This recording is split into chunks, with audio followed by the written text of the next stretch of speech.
Monday morning, the conference room was packed. Wen Yuan stood in front of the projection screen, a laser presenter in her hand, her voice lighter than it had been in ages.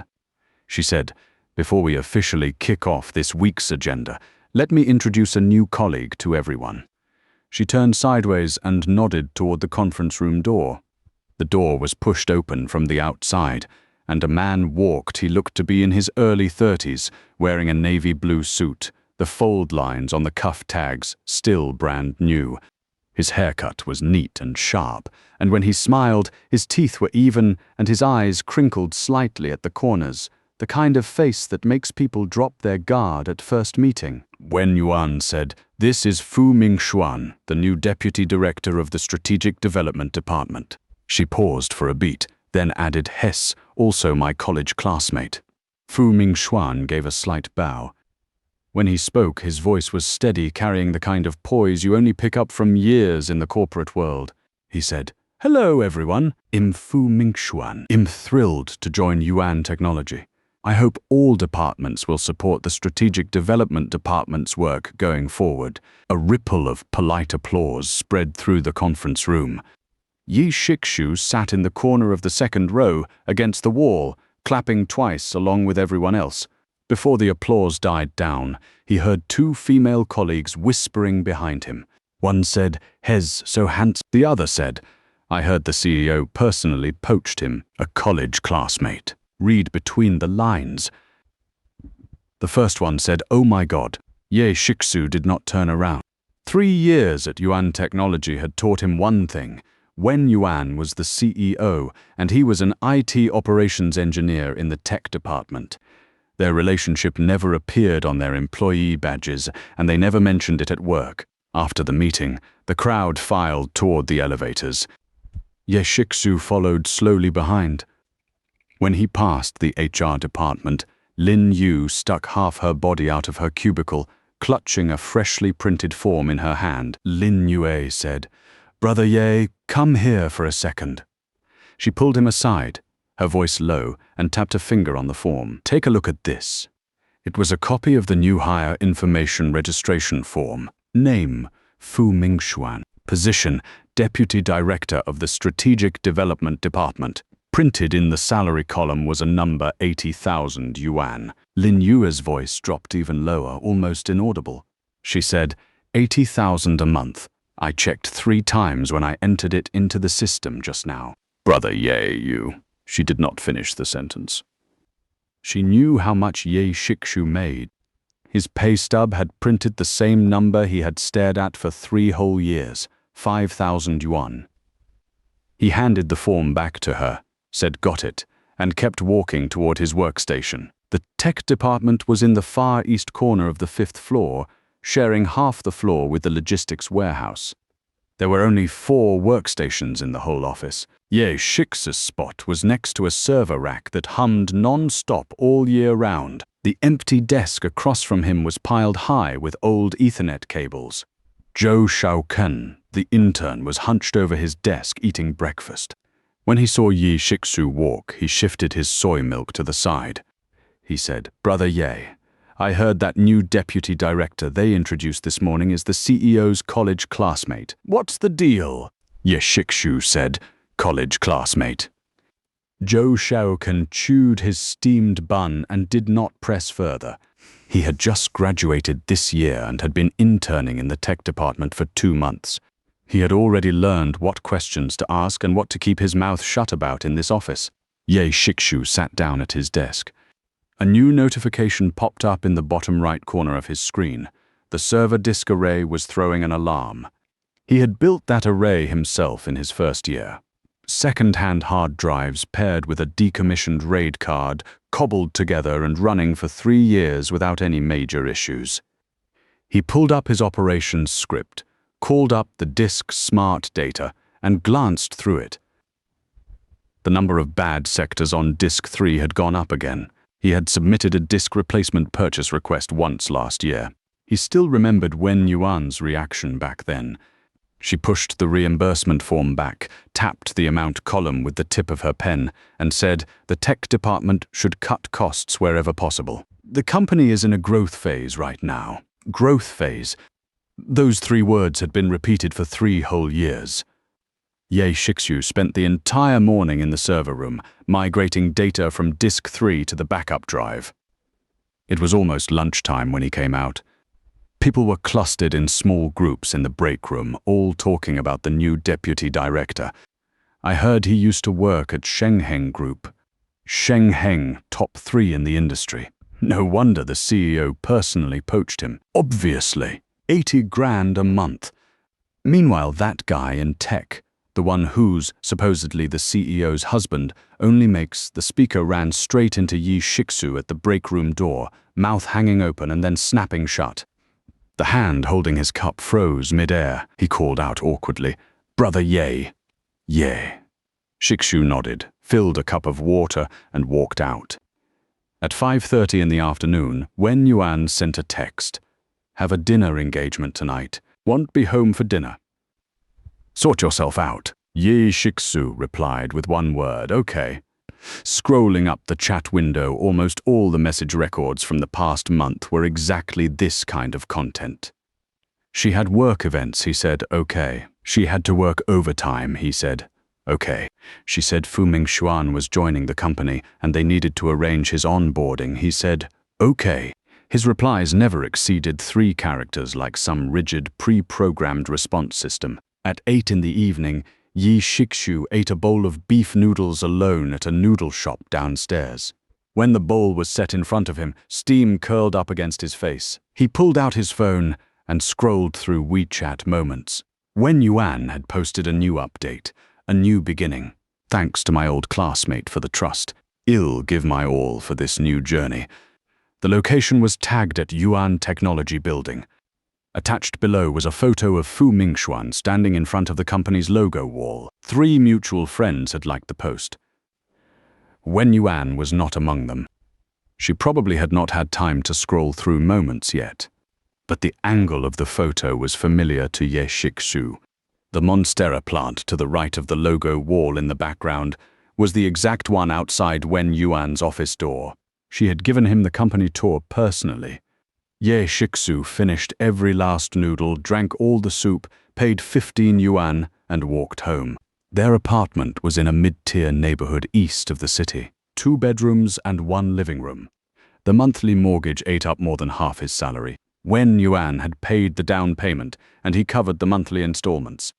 That was the agreement they had made when they got married 4 years ago. Later, her income went up.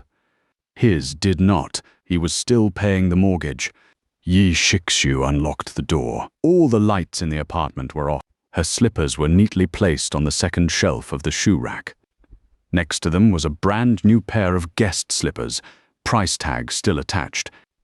He set his work ID and keys on the entryway cabinet, walked into the study, turned on the computer, and logged into the company's server back-end.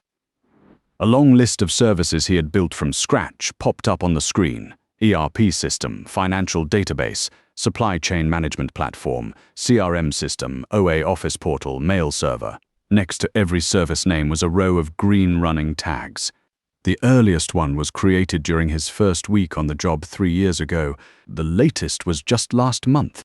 In the creator column, from top to bottom, there was only one name, Yi Shixu. He stared at that list for a long time. Then he opened the salary inquiry page and typed in his employee ID. The page loaded. His base salary records from 36 months on the job stretched into a long, flat line. Every entry was the same number, 5,000. No bonus column. No pay raise records. He closed the page, opened his phone's notes app, and created a new document. He did not write a title.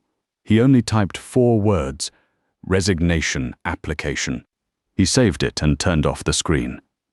Wen Yuan still had not come home. Outside the study window was the construction site across from the neighborhood. The floodlights' glow lit up the half-finished building like a bleached skeleton.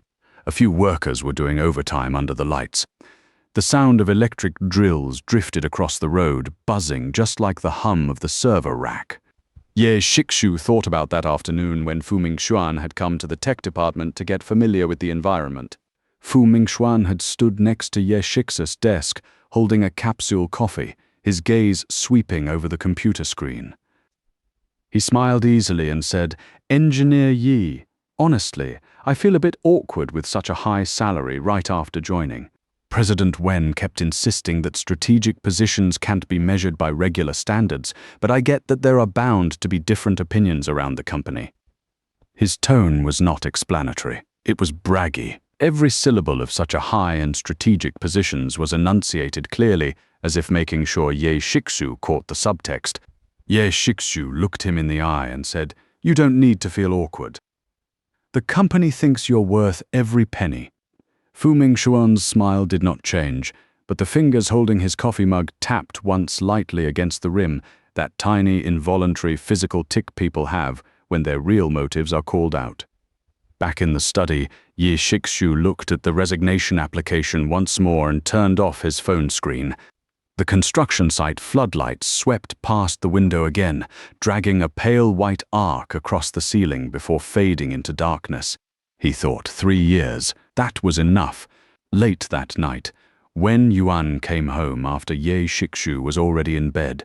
The bedroom door creaked open softly, a thin sliver of hallway light spilling. She deliberately softened her footsteps, but the apartment was small. The creak of the closet door opening and closing, the clink of her makeup remover bottle hitting the vanity, the soft pad of her bare feet walking into the bathroom, Ye Shixu heard every single sound clearly. She came out of the shower, probably thinking he was asleep. She scrolled through her phone in the dark for a while. The faint glow from the screen lit up her face and the corner of her mouth was turned up. Then Ye Shixu spoke. He said, "That new hire, Fu Mingxuan, makes 80,000 a month." Her fingers froze on the screen. He could not see her expression in the dark, but he could feel her body stiffen for a beat. "What about it?" Her voice was flat, with the low, rough edge of someone about to fall asleep. "Ye Shixu said, I've worked here 3 years. I make 5,000 a month." She rolled over, her back to him. The company's arrangements have their own logic. His a strategic hire. His role and pay grade are naturally different. Ye Shixu asked, "What logic?" Her voice went cold all of a sudden. She was looking at him through the vanity mirror. Even in the dark, he could feel that gaze. She said, "You're not jealous over that, are you?" Ye Shixu did not answer right away. The construction site floodlights swept past the window again, dragging a pale white arc across the ceiling. He said, "Are you sure it's just the company's logic?" She did not answer. A few seconds later, her breathing went deep and heavy. She was probably asleep or pretending to be. Ye Shixu lay in the dark, eyes open, listening to the low hum of the AC compressor. His phone buzzed once on the nightstand, an automatic alert. The number of bad sectors on disk array 3 had exceeded the threshold. He swiped the alert away. The last thing the screen showed before it went dark was still that number, 5,000. The next morning, Wen Yuan left earlier than Ye Shixu. He was boiling water in the kitchen when she left. She stood in the entryway, putting on her shoes, her back to him. She tossed out. "Got plans tonight, too." Then the door shut. The gurgle of the boiling water filled the entire kitchen. Ye Shixu poured the hot water over his instant coffee, carried the mug into the study, and dug out an old folder from the very bottom of the drawer. Inside were his pay stubs from the past 3 years, sorted by month, clipped neatly together with a binder clip, 1 stub per month. The paper had gone from crisp and brand new 3 years ago to thin, soft, and yellowed recently. The only thing that never changed was that one line. Gross pay, 5,000 yuan. 36 pay stubs, every single one with the same number. He flipped through them one by one, as if turning the pages of a journal full of footnotes. The first stub was from the month he joined Yuan Technology 3 years ago. Back then, when Yuan had just taken over as CEO.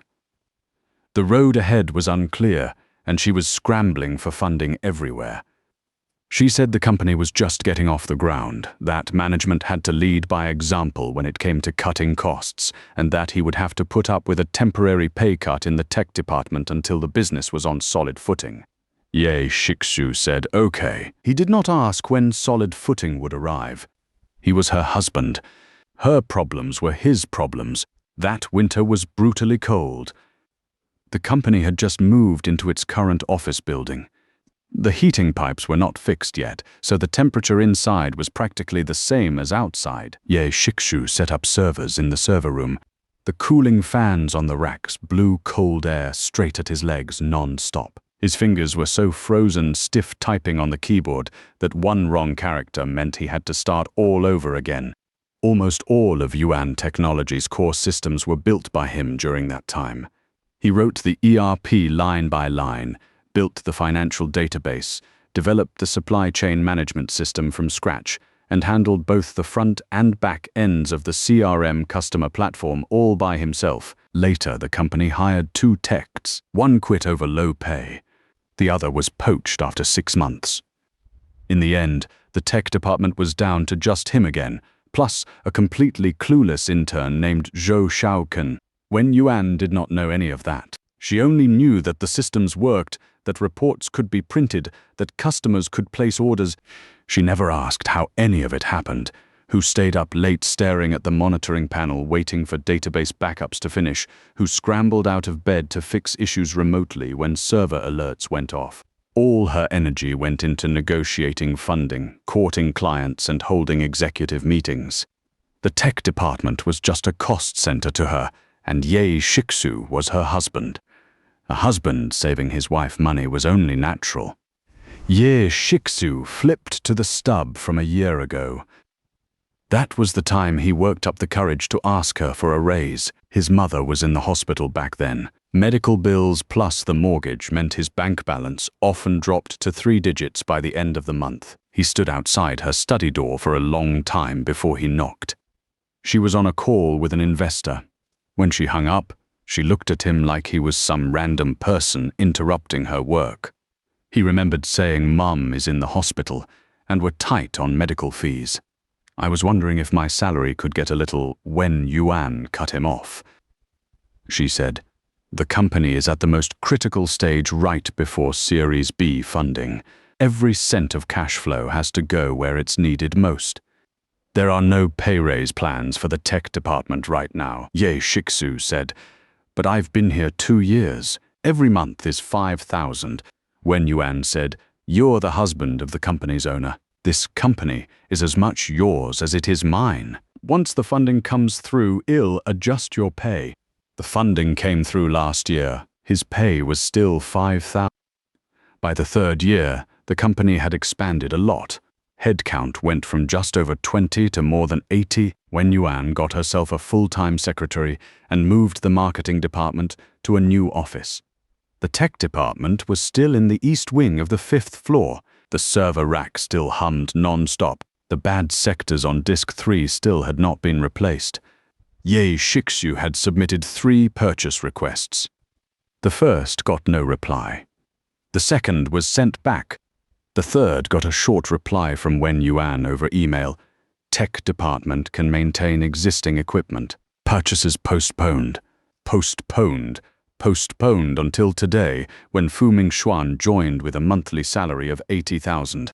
Ye Shixu put the pay stubs away one by one, clipped them together again, and placed them back in the deepest part of the drawer. He stood up and looked out the window.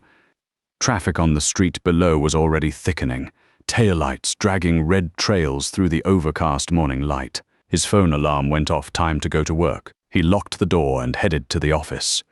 Today's task was to fully replace Disk 3, the one that had triggered an alarm the night before. There were no new hard drives in the storage room, so he cannibalized parts from old backup drives to patch it up, just enough to get through today. The server room was thick with dust. The AC vent was clogged with a layer of fuzzy gunk. He swept a dead cockroach out from under a server rack into a dustpan. Zhou Shaoken stood nearby watching and asked if he should call cleaning services. Ye Shixu said, no need. The tech department isn't covered in the cleaning contract. At 3 in the afternoon, the company's internal communication system pushed out an automatic notice: all staff meeting this Friday afternoon. Fu Mingxuan, Deputy Director of the Strategic Development Department, will present his first month's work plan. A profile photo of Fu Mingxuan was attached below the notice. He was not wearing the navy blue suit from yesterday in the photo. He had changed into a dark gray one, but his smile was exactly the same.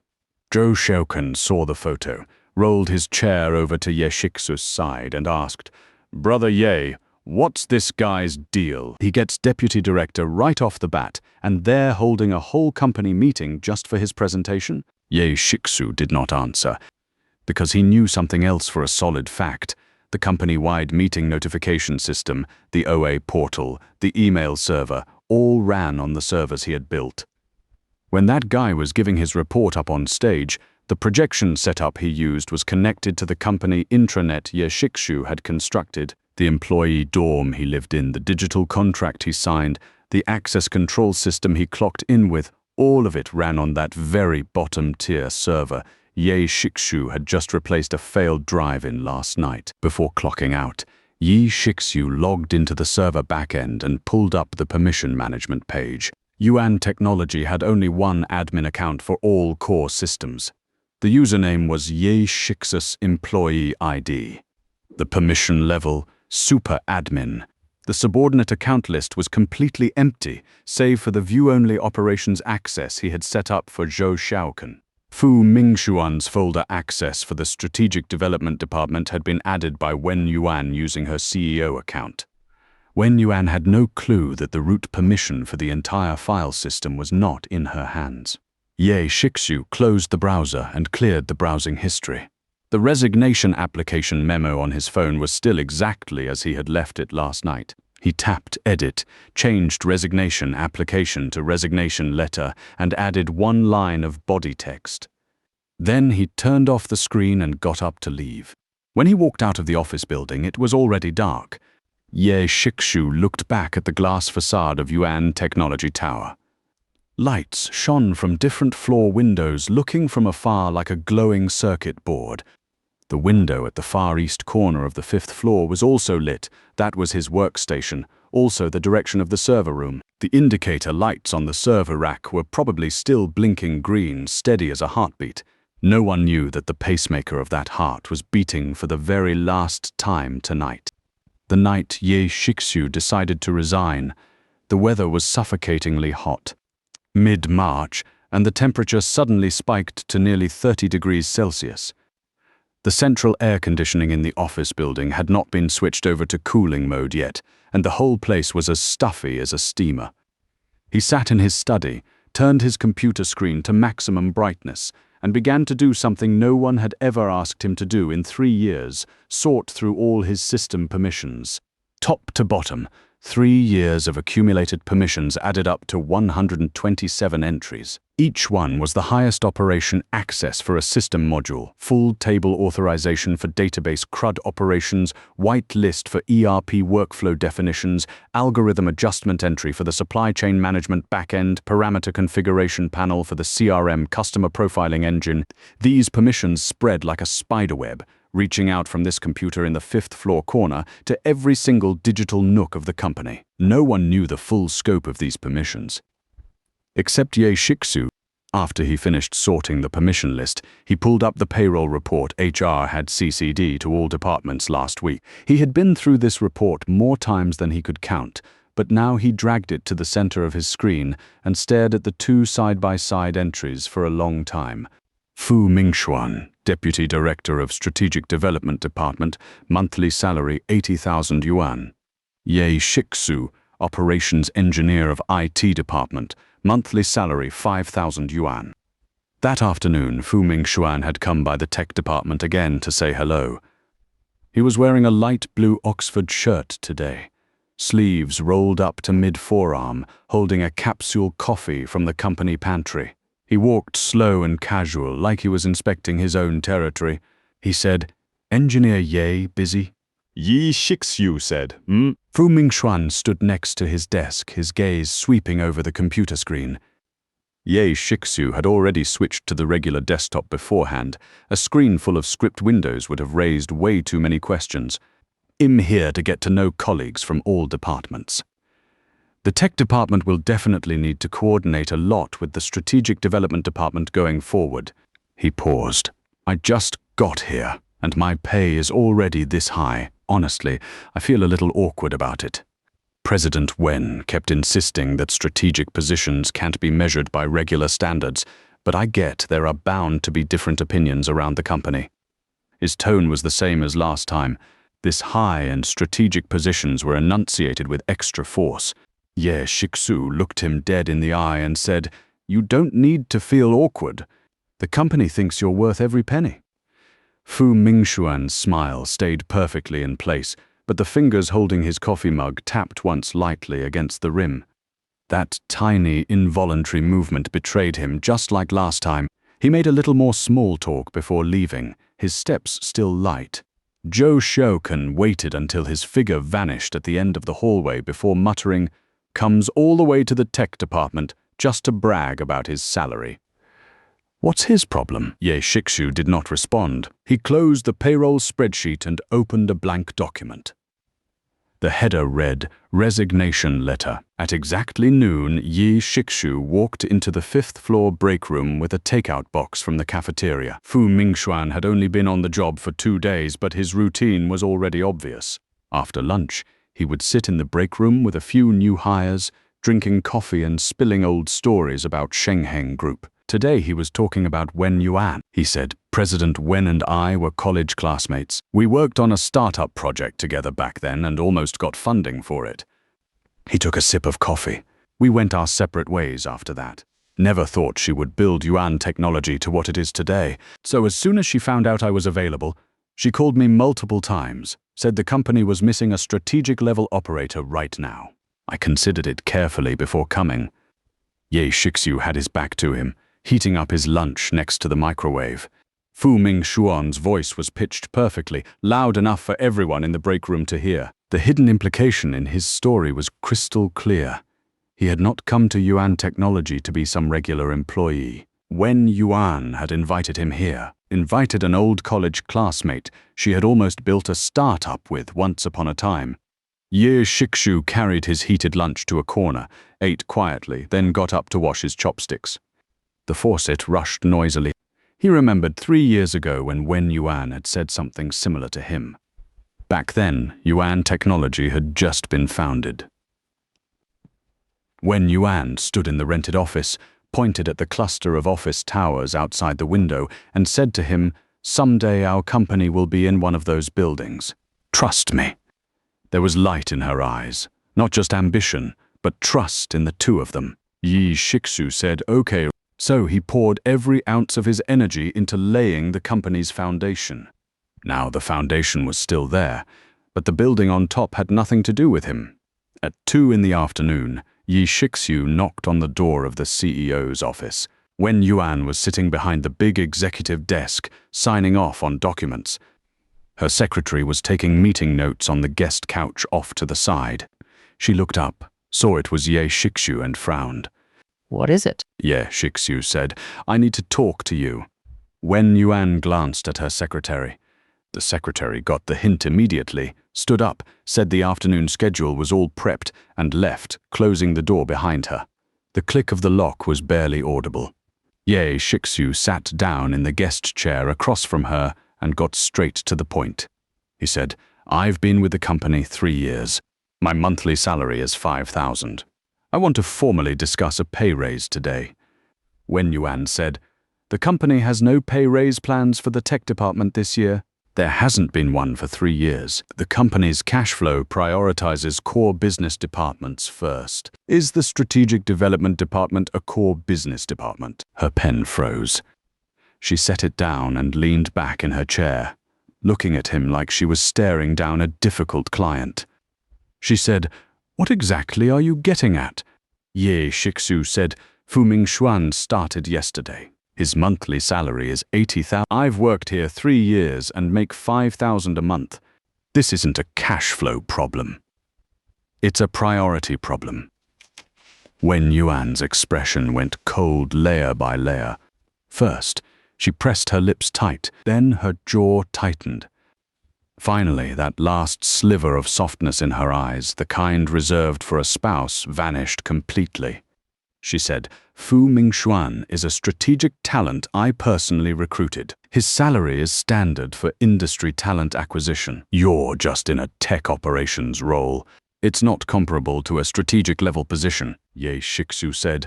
"So after 3 years of work, I'm just an ops guy to you." "I didn't say that. Your pay allocation says it. The gap between 5,000 and 80,000 says it loud and clear." Wen Yuan stood up, her hands braced on the edge of the desk, leaning forward slightly. Her voice dropped low, like she was giving a final warning to an employee who had messed up. She said, "Don't drag your personal feelings into work. Fu Mingxuan's salary is my call. How much I pay him is my authority. The way you're acting now, are you jealous of him? Do you think there's something going on between us?" Ye Shixu looked at her. Sunlight streamed in through the floor-to-ceiling windows behind her, gilding her silhouette in a sharp, bright line. She was still beautiful. 4 years of marriage was not short, but her features had only gotten more polished since the day he met her. This face was looking at him now with the expression of a CEO, not a wife. He stood up.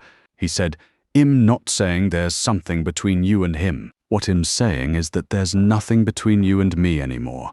Wen Yuan froze. Her lips moved slightly as if she wanted to say something, but Ye Shixu had already turned around and pulled open the office door. He walked past the hallway, past the secretary's desk, past the framed award on the wall for her Young Entrepreneur of the Year, past the break room. As he passed, Fu Mingxuan was still chatting about coffee. Someone had switched the capsule flavor. He heard Fu Mingxuan say, "Our department will have a lot of coordination with the tech department going forward." Ye Shixu headed straight for his workstation in the 5th floor East Wing. Zhou Xiaokan had gone to the storage room to grab Ethernet cables. Ye Shixu was the only person in the office, left alone with the low, droning hum of the server racks. He pulled a sheet of A4 paper out of the printer. The resignation letter he had kept saved in his notes for so long sat dead center of the screen. He tweaked the wording one last time, stripped out all the overly polite formalities, and kept only plain statements of fact. Applicant, Ye Shixu. Reason for resignation, personal career development. At 3:15 in the afternoon, Ye Shixu walked into the HR department. Lin Yue was at her desk, logging attendance. She looked up, saw the A4 sheet in his hand, and froze completely. Her hand twitched involuntarily on the mouse, not out of nervousness, but because she could not wrap her head around how quietly this was happening. Ye Shixu set the resignation letter down on her desk and said, "Help me start the formal process. I'll fill in the handover details later." Lin Yu swallowed hard. She asked, "What about those systems? Who do I hand those off to?" Ye Shixu unclipped his work ID from the lanyard around his neck and set it on top of the paper. The blue lanyard coiled into an uneven, messy loop on her desk. He said, "No one ever asked me anything about the systems, so there's nothing to hand over." When he walked out of the HR office, the security camera in the hallway captured his back. He had no idea if the footage was clear, but he knew it was running. Its recordings were stored on disk 4 of the old disk array in the 5th floor server room, and last night, another drive in that array had crashed. He had not gotten around to fully fixing it yet. When Zhou Xiaohen came back from the storage room, he saw Ye Shixu's desk had been completely cleared. His keyboard was gone, his mug was gone, the old notebook he had used for 3 years was gone. Only the server rack was still in its place, indicator lights blinking green, steady as if nothing had happened. Zhou Xiaochen's jaw hung open for a long few seconds before he asked, "Brother Ye, where are you going?" Ye Shixu said, "I quit." Zhou Xiaokan stood in the doorway, his brain still catching up. Ye Shixu patted him on the shoulder and said, "Next time the server alarm goes off, don't panic. Check the disk's smart stats in the logs first." Then he picked up the cardboard box holding his personal belongings and walked into the elevator. Inside the box were a thermos, a mechanical keyboard he had brought from home, the notebook he had bought when he got hired 3 years prior, and an invoice for a hard drive purchase from 3 years ago that had never been reimbursed. On the way down, his phone rang once. The screen lit up. The caller ID was Wen Yuan. Yi Shixu did not answer. He walked through the revolving doors of Yuan Technology Tower. The sky outside had turned completely overcast. The air was thick and muggy. Heavy clouds pressed down on the horizon. He set the cardboard box on the passenger seat, buckled his seatbelt, and started the car. 5 minutes later, Wen Yuan sent a text. "Come home tonight. I have something to talk to you about." Ye Shixu did not reply. He merged onto the overpass. In the rear-view mirror, the glass facade of Yuan Technology Tower shrank smaller and smaller, reduced to a dull grey reflector in the overcast light. The city spread out for miles below the bridge. His phone buzzed one last time, a notification that the server's automatic backup task had completed. Yay! Shixu flipped the phone face down, screened toward the passenger seat, and stepped on the accelerator. Outside the car window, the heavy rain that had been forecast for days finally came pouring down. HR processed Ye Shixu's resignation faster than anyone expected. In less than 2 hours, Lin Yue sent an email titled Notice for Resigning Staff, Item Return, and System Access Revocation. 4 items were listed in the body: access card, work computer, server room key, OA account. Ye Shixu replied swiftly and decisively. He wrote, "Access card and server room key have been left at the HR front desk. The work computer login password is written on a sticky note under the screen bezel. Please deactivate my OA account immediately." 5 minutes later, Lin Yue sent another email. She wrote, "Brother Ye, our manager says, per company policy, you still need to fill out a technical role resignation handover checklist. All system permissions, databases, server passwords, and technical documentation have to be listed and signed off on before the process is complete." Ye Shixu stared at this email for several seconds, then began to fill it out. He pulled up all his work records from the past 3 years on his computer, product launch timelines, troubleshooting logs, change request emails, database version update histories. Everything had been written by him alone. Everything was stored only on his local hard drive. He sorted everything chronologically, clipped excerpts from the log files, and attached them to the last page of the handover checklist.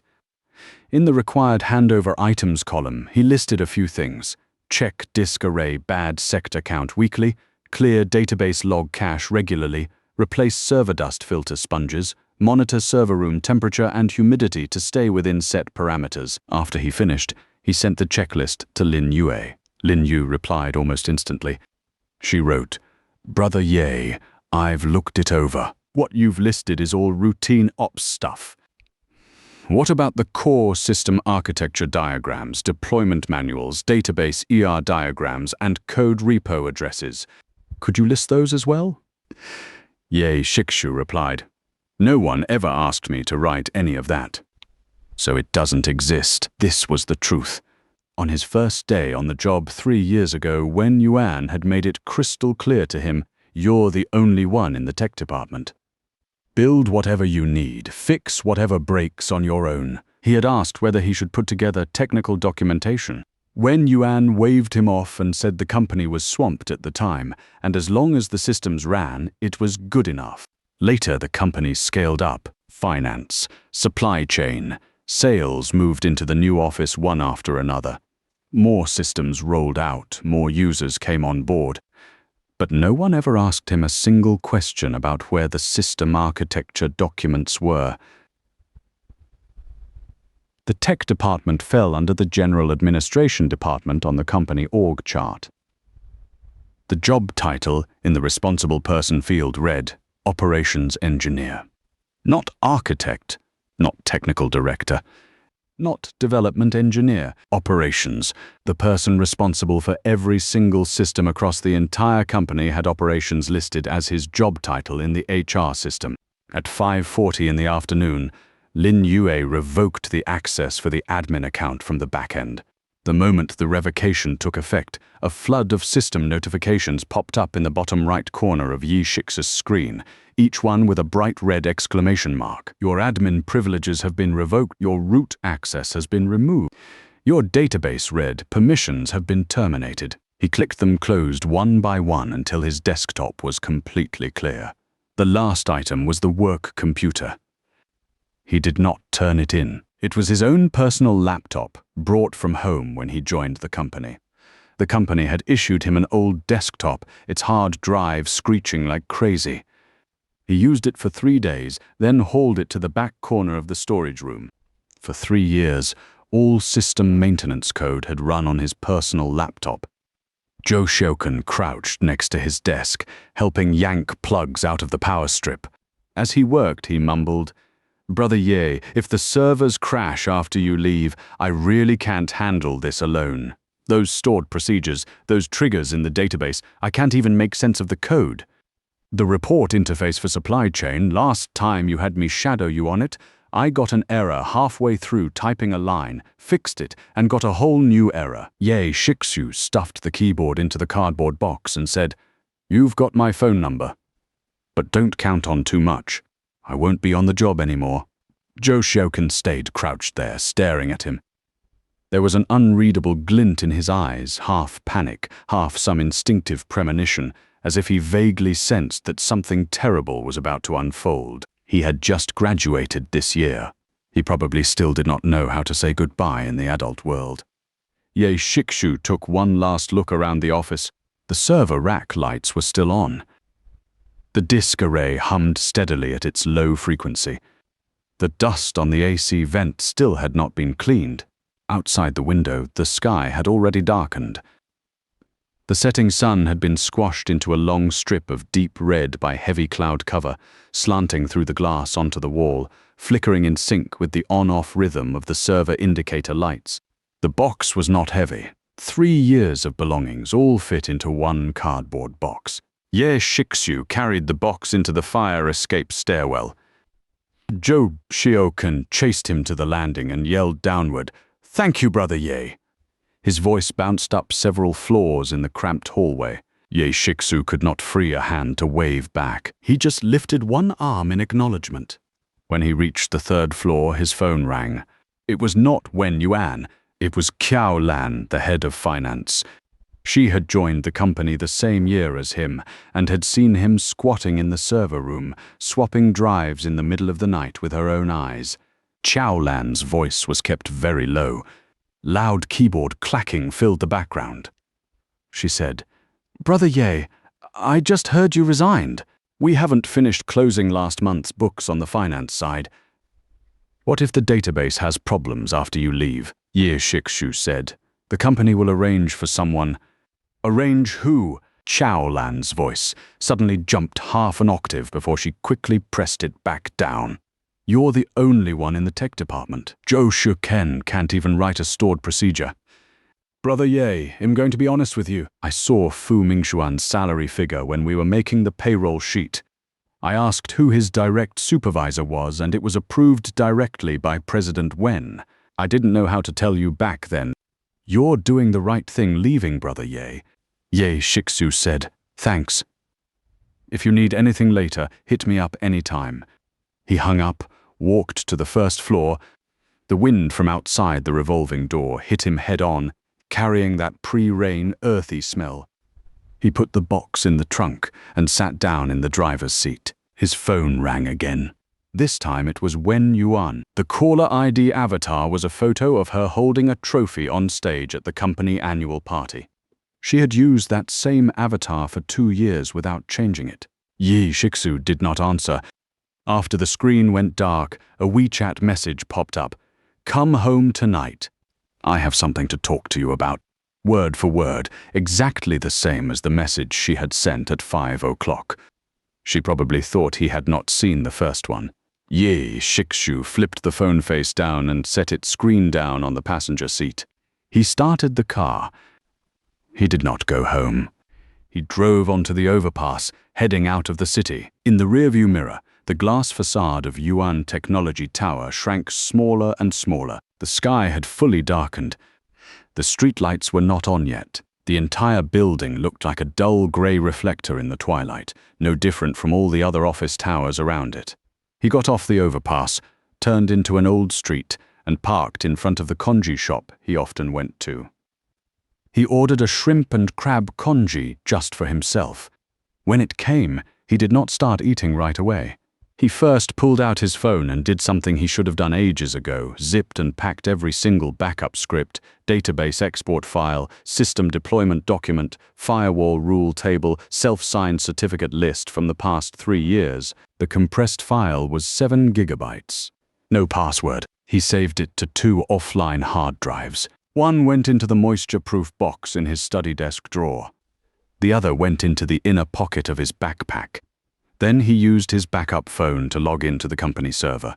His admin access had already been revoked, but he knew an entry point that had never been registered on any permission list, a direct port on the database backend that bypassed the graphical interface and left no trace on any monitoring log. He remotely entered the backup server lock command. He did not delete a single thing. All he did was pause the sync protocol between the backup node and the primary node. Within half an hour, the backup server would fail to connect to the primary node and automatically enter secure lock mode. The unlock password for this mechanism had been randomly generated by him and had never been stored on any platform anywhere.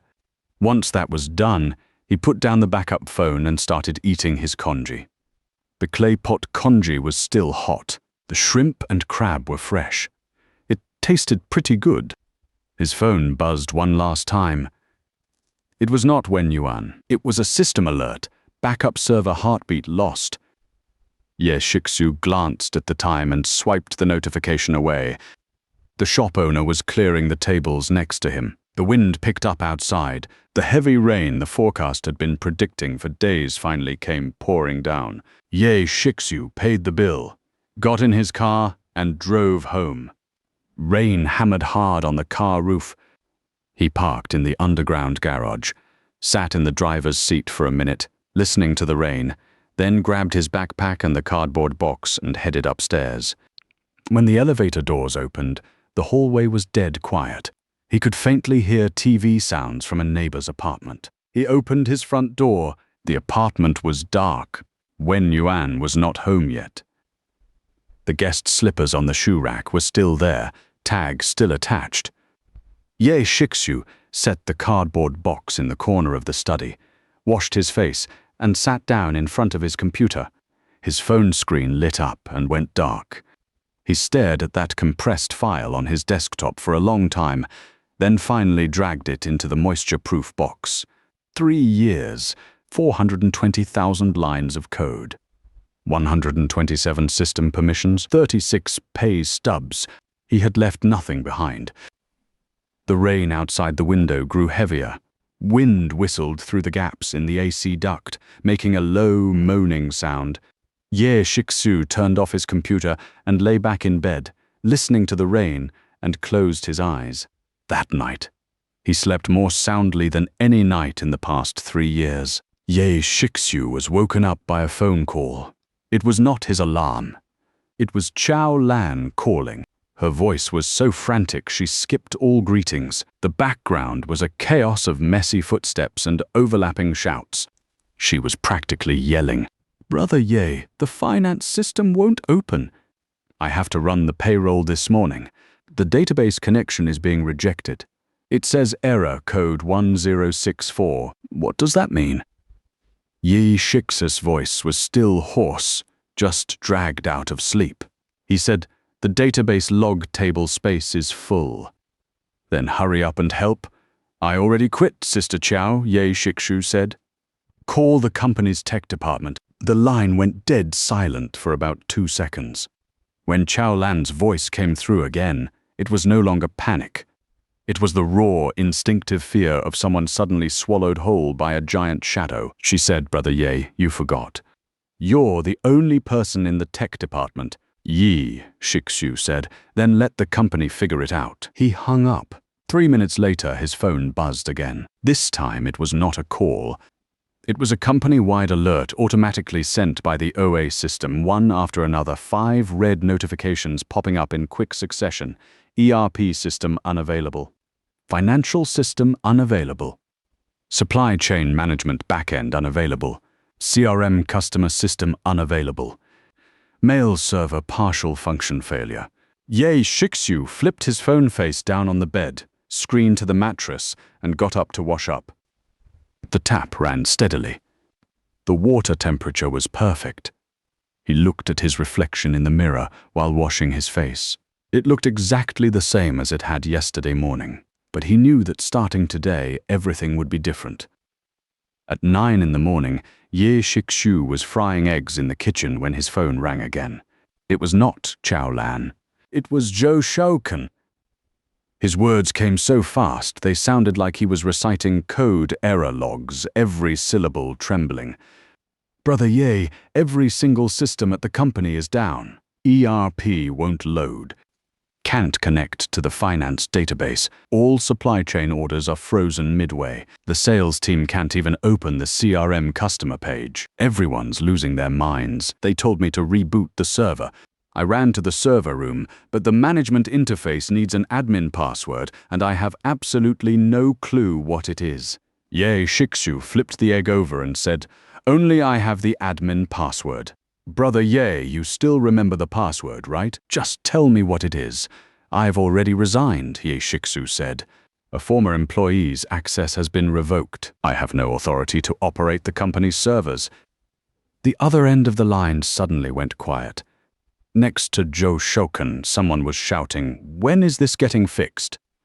He probably covered the receiver with his hand and mumbled a reply. Brother Ye says he doesn't have access. Then the background noise exploded all at once. Someone was slamming a table. Someone was yelling, "That's impossible." Someone was dialing extension numbers non-stop. Landline phones were ringing all across the hallway. Ye Shixu heard Fu Mingxuan's voice cut through from the distance, not loud but sharp. He said, "It's just a system outage, right? Where's the tech department?" Zhou Xiaoken said, "I am the tech department." Fu Mingxuan shot back, "Then fix it." Zhou Xiaoquan's voice suddenly jumped a full octave, carrying the shrill edge of a fresh graduate intern pushed to the brink of collapse. He said, "I only know how to reboot servers. All these systems were built by Brother Yi alone. He didn't leave a single password when he left." The line went dead quiet for a full 3 seconds. Then Ye Shixu heard Wen Yuan's voice. She must have just walked into the conference room. Her voice was hoarse, but still trying to hold steady. She said, "Zhou Shaoken, put me on speaker." Zhou Shaoken hit the speakerphone button. Wen Yuan's voice traveled through the line, calling his name. "Ye Shixu, would it be convenient for you to come back for a bit right now?" Ye Shixu said it would not. "The company has an emergency system outage. You know the system architecture better than anyone." President Wen Ye Shixu turned off the stove and scooped the fried egg onto a plate. "It's written clearly on my resignation handover checklist that the company never required me to hand over core system architecture documents. If you didn't need me to write them back then, you shouldn't need me to fix the systems now." He hung up. What happened next was relayed to him by Chao Lan. She described the scene that morning like a disaster movie. The all-staff meeting, originally scheduled for 10 o'clock, was hastily converted into an emergency system outage response meeting. Wen Yuan stood in front of the projection screen, which could display nothing at all because the OA system was down and the PPT would not open. She could only write a few keywords by hand on the whiteboard: ERP, finance, supply chain, CRM, email. Every time she finished a line, the heads of each department dropped another inch. Who was in charge of system maintenance before? Wen Yuan asked. No one in the conference room spoke. Lin Yue from HR raised her hand cautiously. She said, "President Wen, Previously, the tech department only had Ye Shixu. What about Zhou Shaoken? Zhou Shaoken is an intern. He's only been here 2 months. Wen Yuan slammed the whiteboard marker into the pen tray with a sharp crack. She said, "I'll call him." "I already called him." Chao Lan stood up, her fingers tapping lightly on the conference table. Her voice was not loud, but every word landed like a brick in the center of the room. "He says he doesn't have access." The conference room went so quiet you could hear the air exchange valve of the central air conditioning on the ceiling clicking. Chao Lan continued, "I have a few things to add. The company's current ERP system, financial database, supply chain backend, and CRM system were all built single-handedly by Ye Shixu over the 3 years since he joined. In 3 years, he wrote all the code, completed all the deployments, and handled every single system failure by himself. The tech department to this day has never hired a second full-time employee. Last month, I asked him where the system outage emergency response plan was stored. He said he had submitted 3 document archiving applications, all of which were rejected by the admin department on the grounds of insufficient budget. When Yuan turned toward the HR department, the HR manager flipped open Ye Shixus' resignation handover checklist and read aloud, "Routine ops, check disks, clear logs regularly, replace dust filter sponges." That's it. When Yuan's voice had changed. That's it. All the senior executives present exchanged awkward glances. Just then, the sales director stood up holding his phone, his face ashen. He said, "Clients are blowing up our lines asking about orders. The order page won't even open. 3 major clients are already asking in the group chat whether our company has gone bankrupt." The supply chain supervisor cut in right after, standing up. "Today's entire shipping plan is stuck.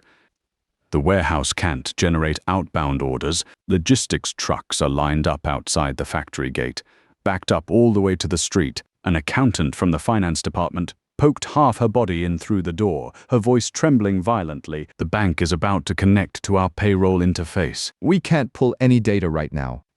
Salaries can't go out." When Yuan's face went from livid to ashen, she picked up the whiteboard marker and put it down again. Finally, she said to her secretary, "Contact outside tech firms right now." The secretary rounded up 3 firms within 20 minutes. The first was the largest enterprise service outsourcing company in the city. The engineer remotely accessed the system, and his first question was, "Your back-end runs on a proprietary protocol. Where's the interface documentation?" No one could answer.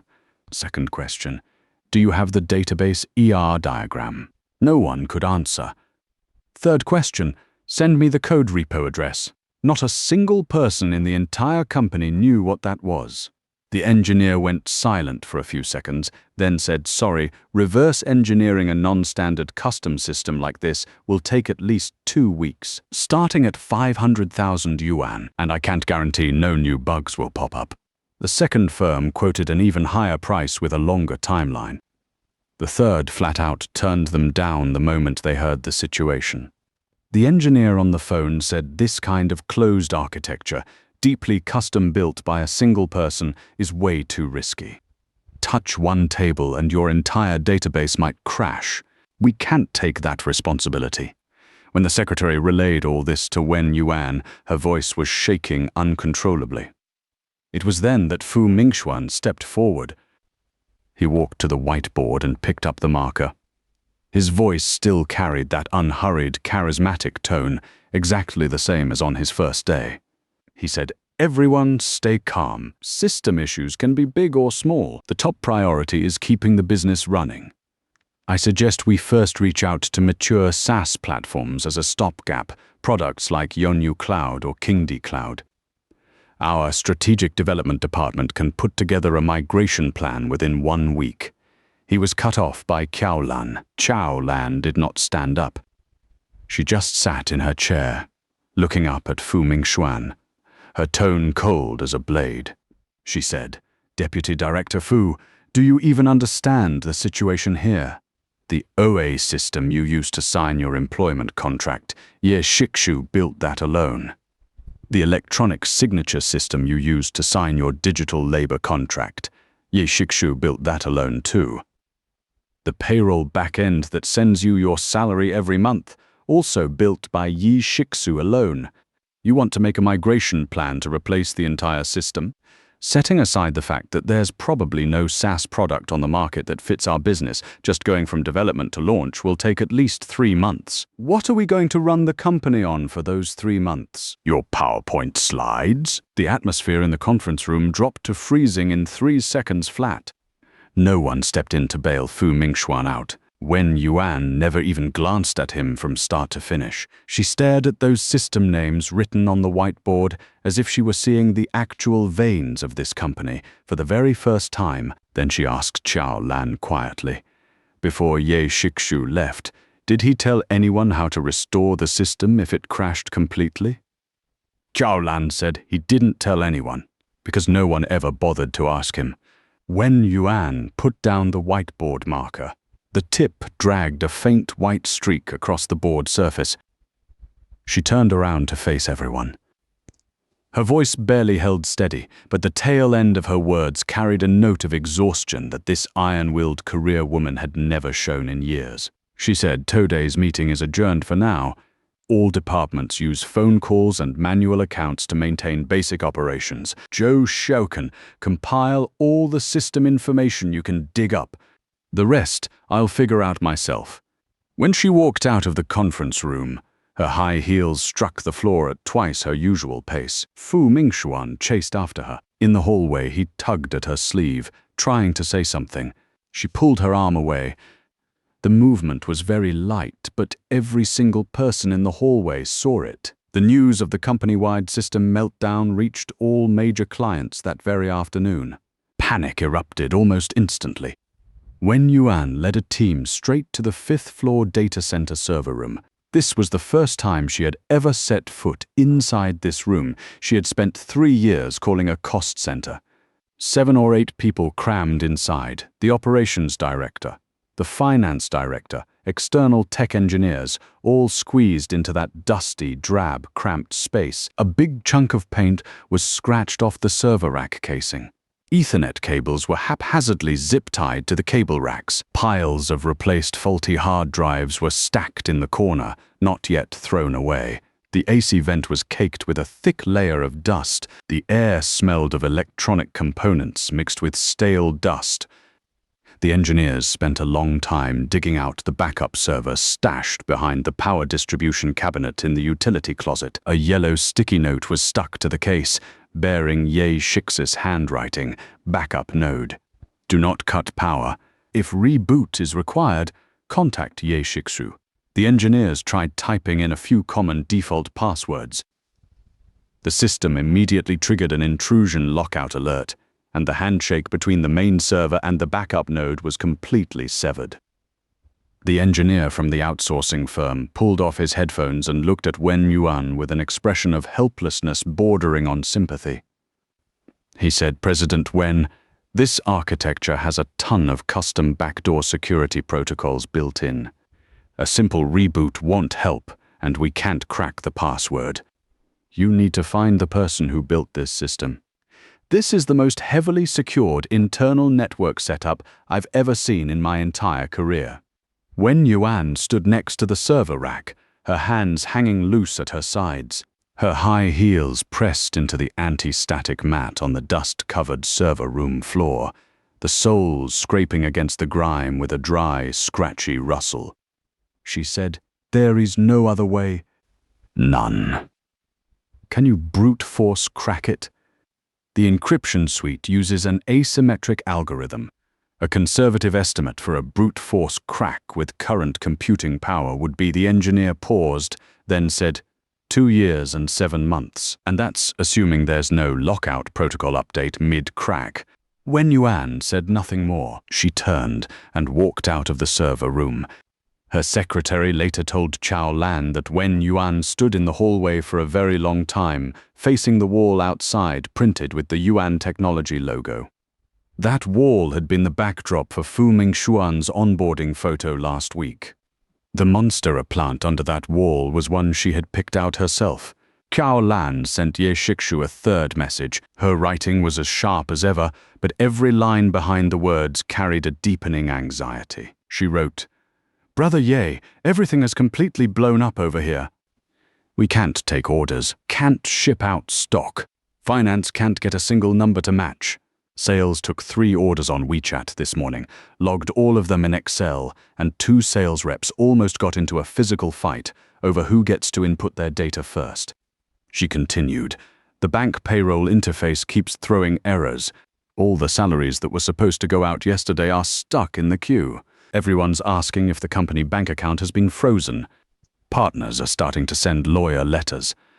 That major East China client says they're already 2 days late on delivery. If we can't get the process through today, per the contract they're activating the compensation clause. Legal's phones won't stop ringing. The legal director has already drafted their own resignation letter." Then she brought up Fu Mingxuan.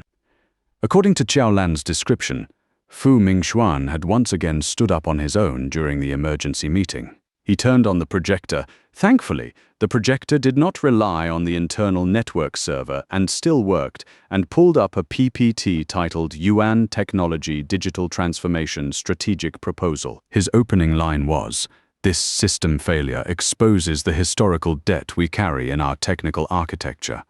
This is the perfect time to break out of the patchwork mindset and carry out a complete digital reshaping." Qiao Lan cut him off again.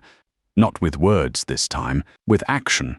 She took the 32 pages of handwritten account statements that the finance department had produced that day and stacked them directly in front of the projector. That thick pile of ledger sheets blocked the projection light completely, turning the glossy strategic charts on the PPT into a shadow of paper receipts. Qiao Lan said, "Deputy Director Fu, right now we can't even pay our salaries. How about you help us reconcile these handwritten accounts first? We can talk strategy once the system is back up." The conference room went quiet for a couple of seconds. Then several department heads all ducked their heads simultaneously, not in reflection but to hide their laughter. Fu Mingxuan put down the laser pointer. His movement was stiff. After he sat down, he stared blankly at his laptop screen and did not type a single word for a very long time. Zhou Shoukan secretly snapped a photo and sent it to Qiao Lan. Qiao Lan forwarded it to Ye Shikshu with a line attached.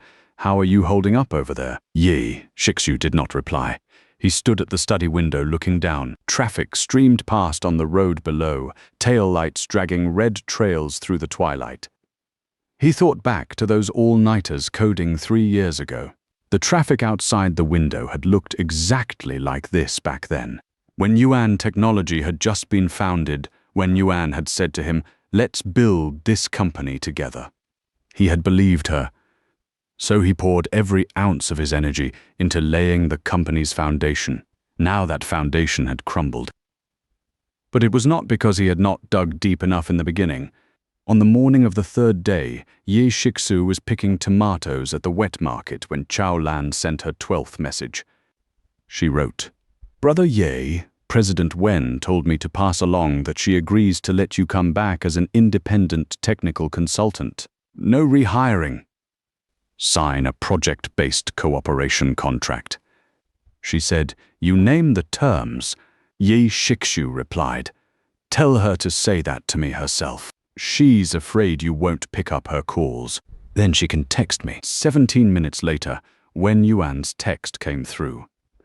The wording had clearly been polished over and over. Even the line breaks made it obvious she had rewritten it a dozen times.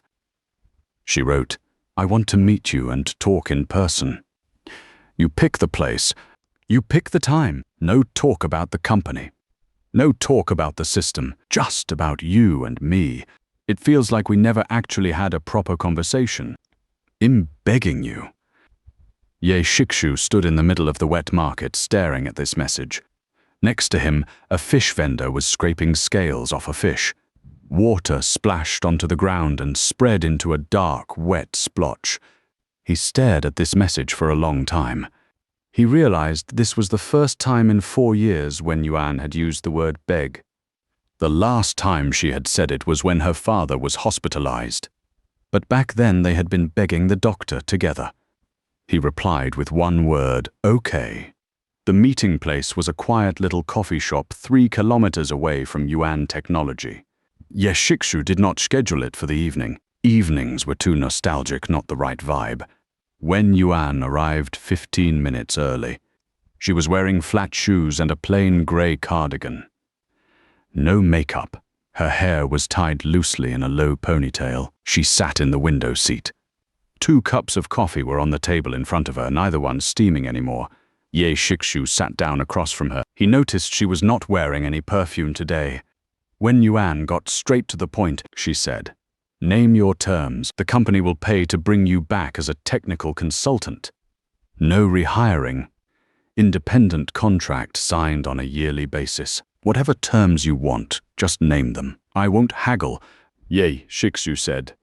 The outsourcing firms couldn't fix it? No outsourcing firm can handle it.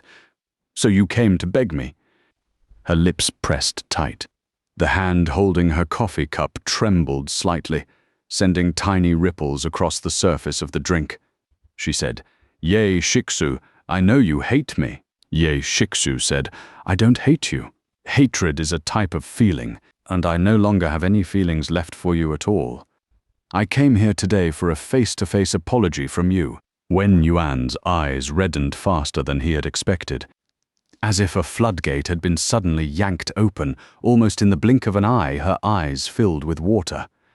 She dropped her gaze, and teardrops began clinging to her lashes, trembling but refusing to fall. She said, I'm sorry. When I said you were jealous that day, I was talking out of my mind. Ye Shikshu said, keep going. She choked up, her voice dropping lower and lower. She said, I gave Fu Mingxuan 80,000 because he's my college classmate. We worked on a startup project together back then, and he helped me a lot. After graduation, he moved to another city, and I always felt like I owed him. When we reconnected, he used that to drop hints. I let my emotions get the better of me for a moment. Did anything happen between you two? Ye Shikshu asked, his tone completely flat, as if asking about the weather. Wen Yuan jerked her head up. A tear splattered hard against the tabletop. She said, no, there is really nothing between him and me at all. He just used that old history to make me feel like I had to compensate him. I even convinced myself that the salary I offered him was all part of the company's talent strategy. I was being foolish. Yes, Shikshu said. You don't need to explain any of this to me. I told you, I stopped caring about your relationship with him a long time ago. What I care about is that you never treated me like an equal. For 4 years you were the CEO and I was your husband.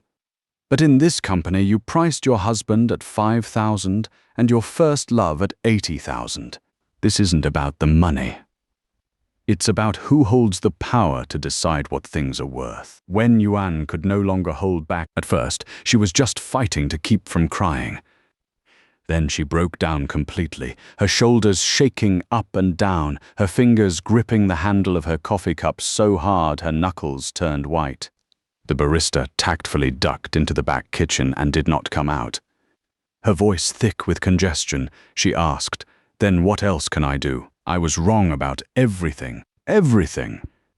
Tell me what to do. Ye Shikshu pulled a folded sheet of A4 paper from his document folder and slid it across the table to her. It was a draft technical consultant employment contract. Monthly salary, 80,000 yuan. Independent contract. No required office hours. No involvement in company management. All system permissions under his sole control. The company must publicly hire at least 2 system engineers within 3 months of the contract taking effect to be trained by him remotely. Full annual payment to be transferred in one lump sum to the designated account in advance. Wen Yuan wiped the tears off her face with the back of her hand. She read the whole thing twice from start to finish. Then she asked, Got a pen? Ye Shikshu handed her one. She signed. The contract was in duplicate. Her signature still looked good. The strokes clean and decisive. The last stroke of the an in yuan tilted upward as it always did. Only today, A small, awkward ink smudge trailed off the end of that stroke because her hand was shaking. The day after the contract was signed, Wen Yuan brought it to the board meeting. According to the description Qiao Lan later sent Ye Shixu, that board meeting was the most heated one in Yuan Technology's entire history. Wen Yuan projected the contract onto the screen. Before she could even open her mouth, 3 directors cut her off simultaneously. 800,000 a month? No required office hours. Didn't he just resign yesterday? How the hell is he suddenly a technical consultant? Hez, still your husband, isn't he? President Wen, are you using company funds to clean up your personal marital mess? Then Fu Mingxuan stood up from his observer seat. He was wearing that navy blue suit today. His title was still Deputy Director of the Strategic Development Department. His voice was far less calm than it had been during his first week on the job, edged with a frantic defensive urgency. He said, "This is obviously a personal extortion attempt by former employee Ye Shixu. The company cannot set this precedent. If a former employee can hold technology hostage today, everyone will copy him tomorrow. I strongly recommend the board vote down this contract. Besides, I'm already in touch with a third-party SaaS platform. We can completely bypass his system, Deputy Director Fu." Wen Yuan cut him off. She turned her head and looked at Fu Mingxuan. Her voice was so cold it was as though she had never met the man in front of her. She said, "I reached out to 3 outsourcing firms. 2 turned the job down flat. The third quoted 500,000 yuan with a minimum 2-week timeline and offered no guarantee of data security. And you're standing here pitching me SaaS?" Fu Mingxuan opened his mouth. The word yes never came out. He slowly sank back into his chair, his fingers crumpling the front of his suit into a deep crease. Wen Yuan did not spare him another glance. She turned back to the board and said, "Ye Shixu is the sole creator of this system. Over the past 3 years, I severely underestimated his value. That mistake is mine to own. This contract is not compensation for him. It's me correcting my own error." A gray-haired director took off his glasses and spoke slowly. "President Wen, for an 800,000 a year technical consultant, I need a better reason than he holds the password hostage." Wen Yuan said, "This system is the foundation of all Yuan technology operations. It supports annual revenue in the tens of millions. Without it, within 2 weeks the company will face breached contracts, suspended payroll, and large-scale client churn. The direct losses will far exceed the consultant fee. The intellectual property belongs to the company, but the source code, database architecture diagrams, and failure recovery protocols exist only in his head. If he doesn't come back, those assets are nothing but scrap metal. That is my assessment as CEO for all of you." The board voted to approve the contract. 7 in favor, 1 abstention, 0 opposed. Qiao Lan told Ye Shixu that when Wen Yuan walked out of the conference room, her eyes were still swollen, but her steps were far steadier than they had been the past few days. As she passed Fu Mingxuan's workstation on her way back to the CEO's office, her pace did not slow for even a moment. On the 4th day after the contract took effect, Ye Shixu remotely accessed Yuan Technology's server backend. He had, in fact, never forgotten that 28-character random password. It was a string he had generated one night during a late overtime shift, mixing together a timestamp, a project code, a hostname, and lyrics from an old song. It had never been written down anywhere, carved only into his own memory. But before typing in the password, he first sent Wen Yuan a message. He wrote, "System restoration will be completed within 40 minutes. But there's something you need to know. Starting today, all new system permission change logs will be automatically synced to my security audit email. As an independent consultant, my job is to ensure that no one ever puts all their eggs in one basket again. That includes you." Wen Yuan replied with a single word, "Okay." Then Ye Shixu pressed the enter key. That random string of characters flowed from his fingers into the system like a key long covered in dust finally turning in its lock. The command line window on the screen began scrolling madly. Line after line of green status codes popped up. Database connection restored, master-slave sync re-established, ERP login page online, CRM customer page responding normally, supply chain backend task queue beginning to digest the backlog of orders, the OA portal homepage displaying that company announcement that had not been updated for 3 days. Ye Shixu glanced at the time. Less than 20 minutes. He picked up his phone, opened the chat with Wen Yuan and typed 2 words, "It's done." In the offices of Yuan Technology, Qiao Lan later sent Ye Shixu a photo. In the photo, the little gear icon in the top left corner of the ERP login page was spinning again. That icon was something Ye Shixu had doodled on a whim during his first week at the company. It had never been changed in 3 years. It had spun for 3 years, stopped for 3 days, and started spinning again. The girls in the finance department were clapping around their computer screens, loud enough for the office next door to hear. The sales team threw themselves at their keyboards like madmen, inputting the backlog of orders.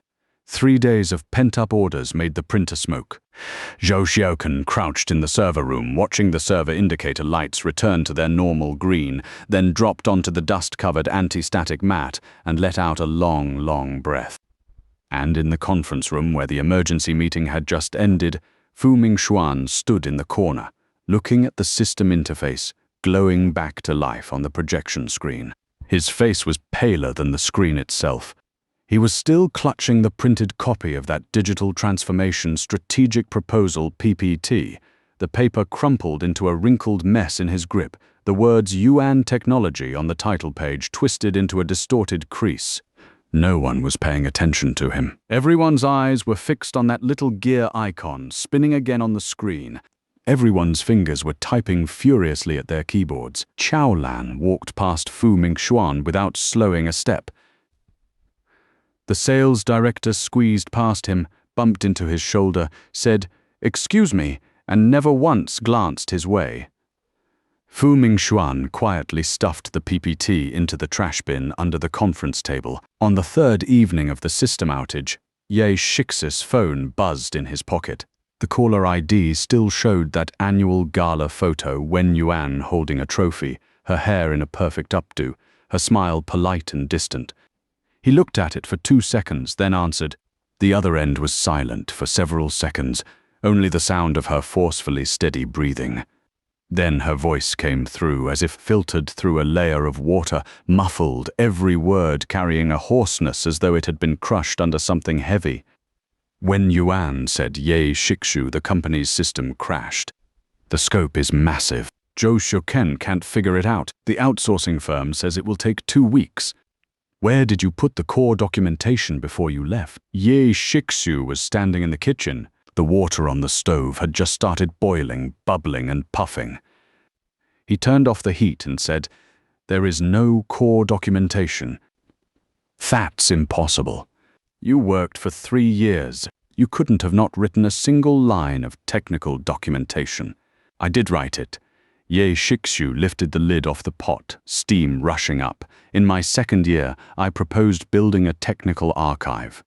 You said the company was too busy, that as long as the systems ran, it was fine.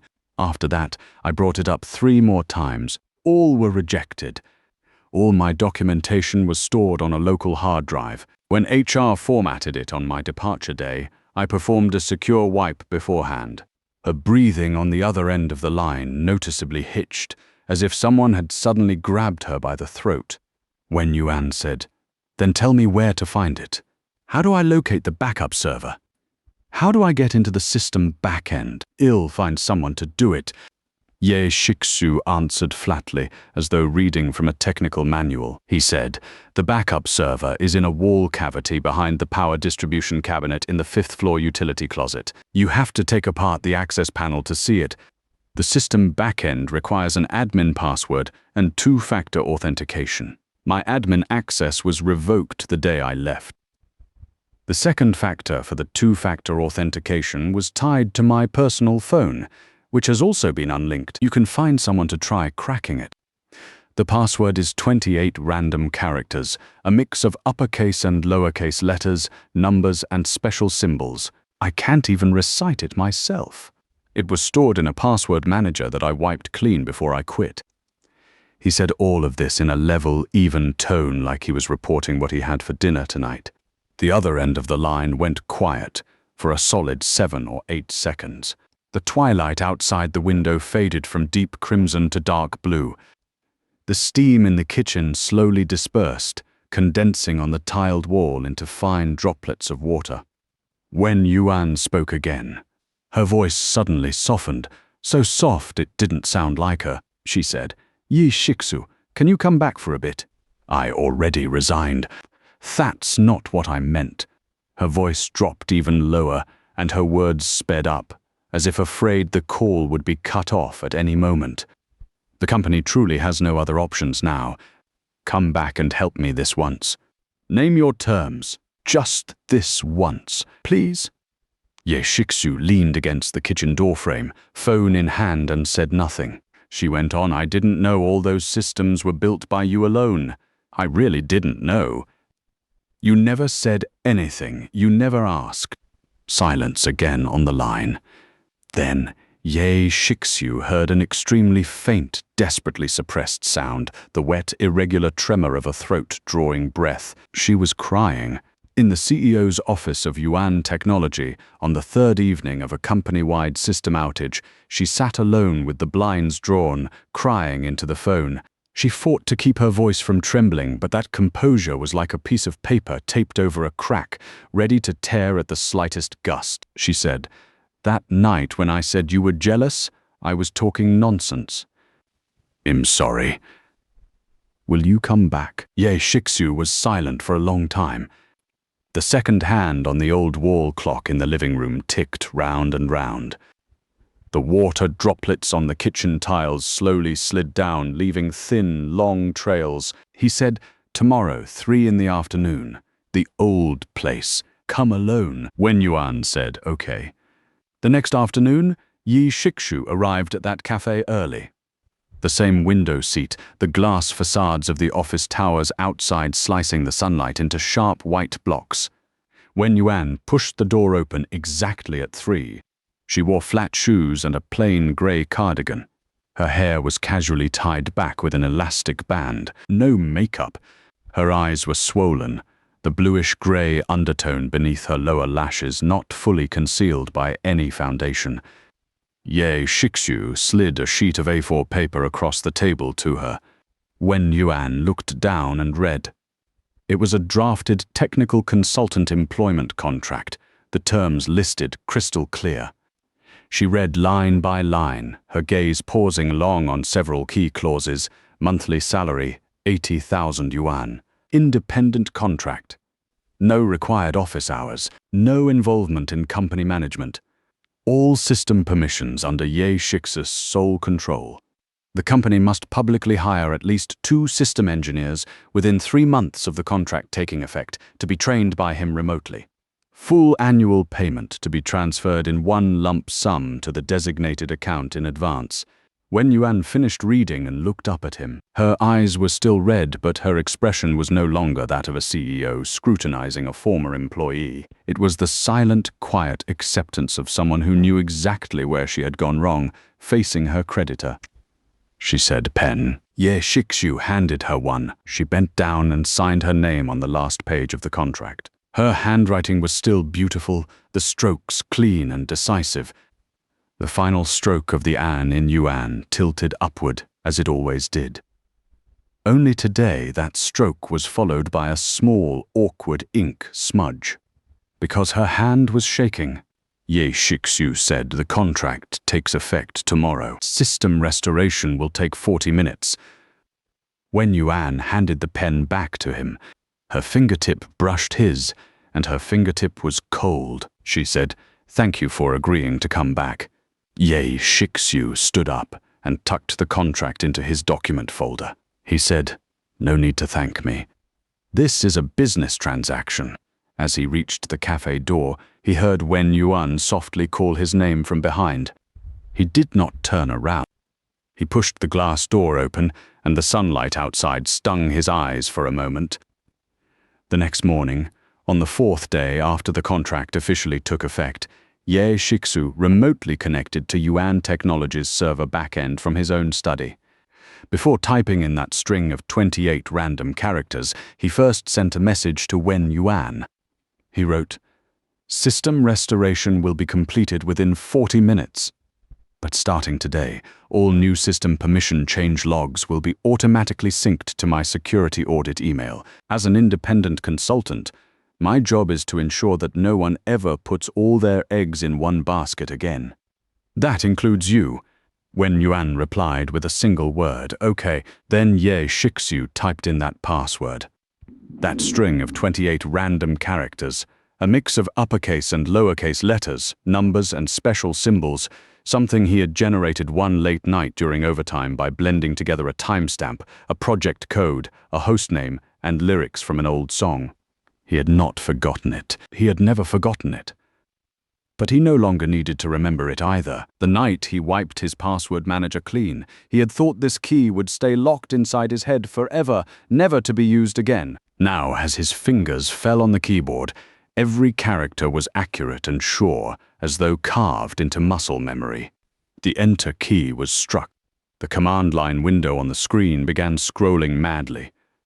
Line after line of green status codes popped up.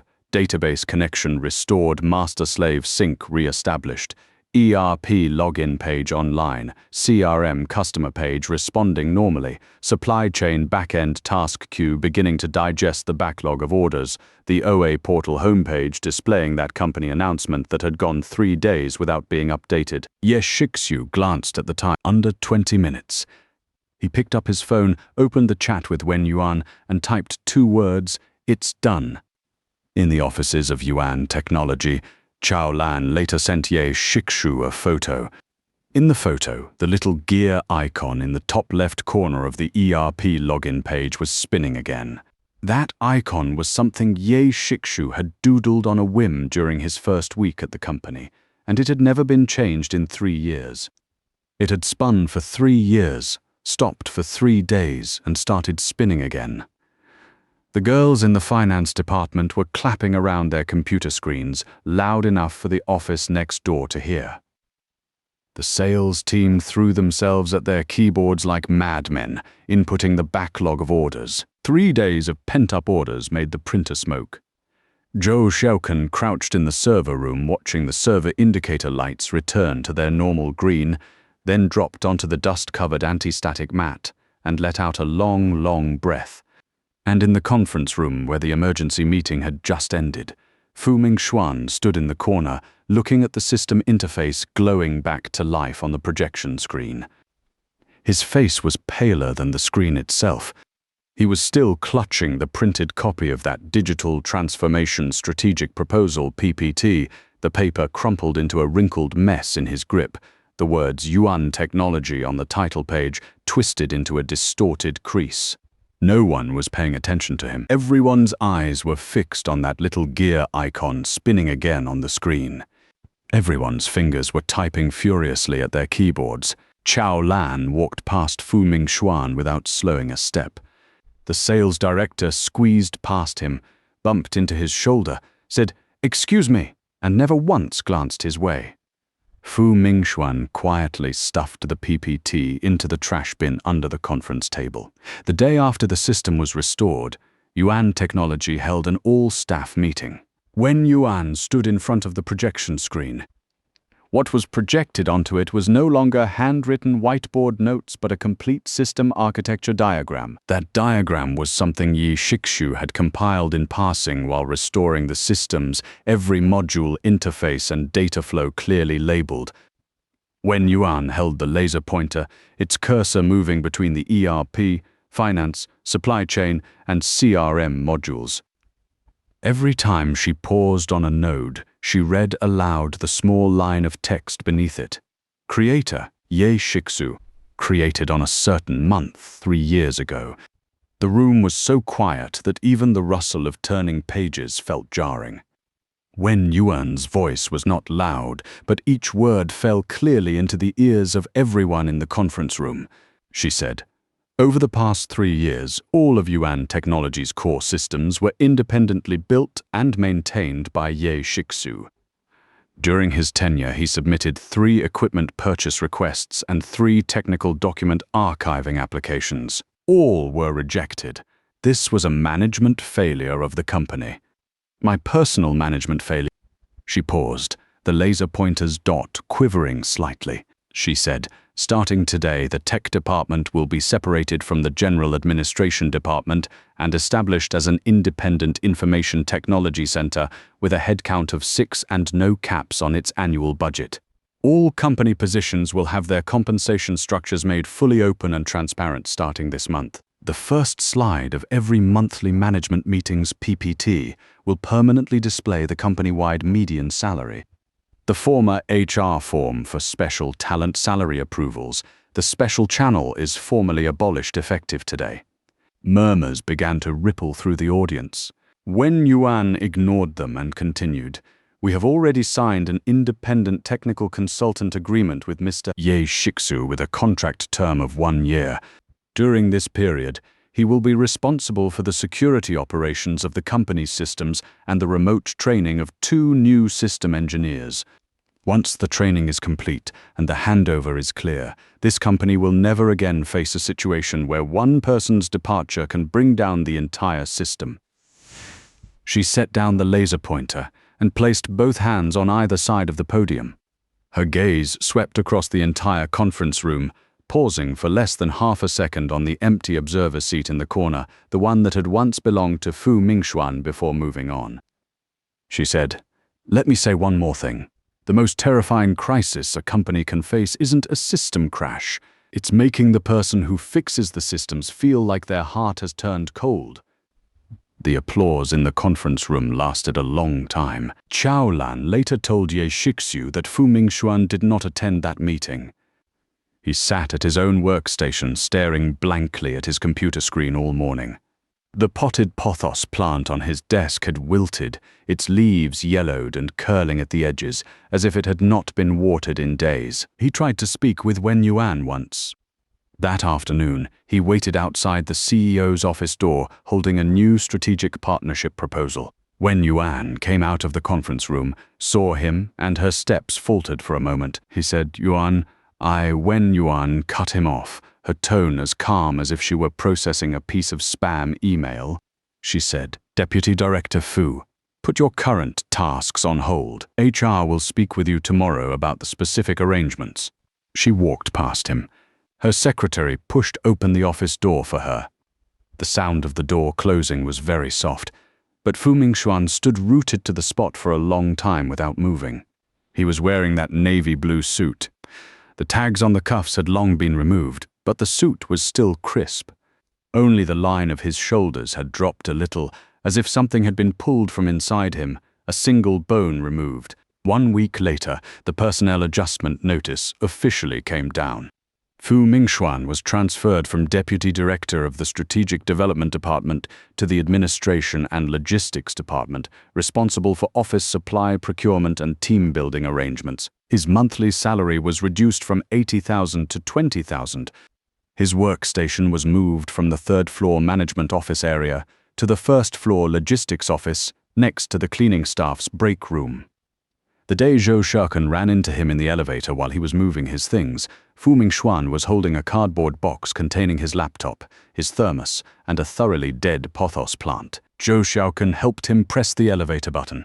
He said, "Thank you," his voice still steady, but his eyes did not look at Zhou Xiaokan.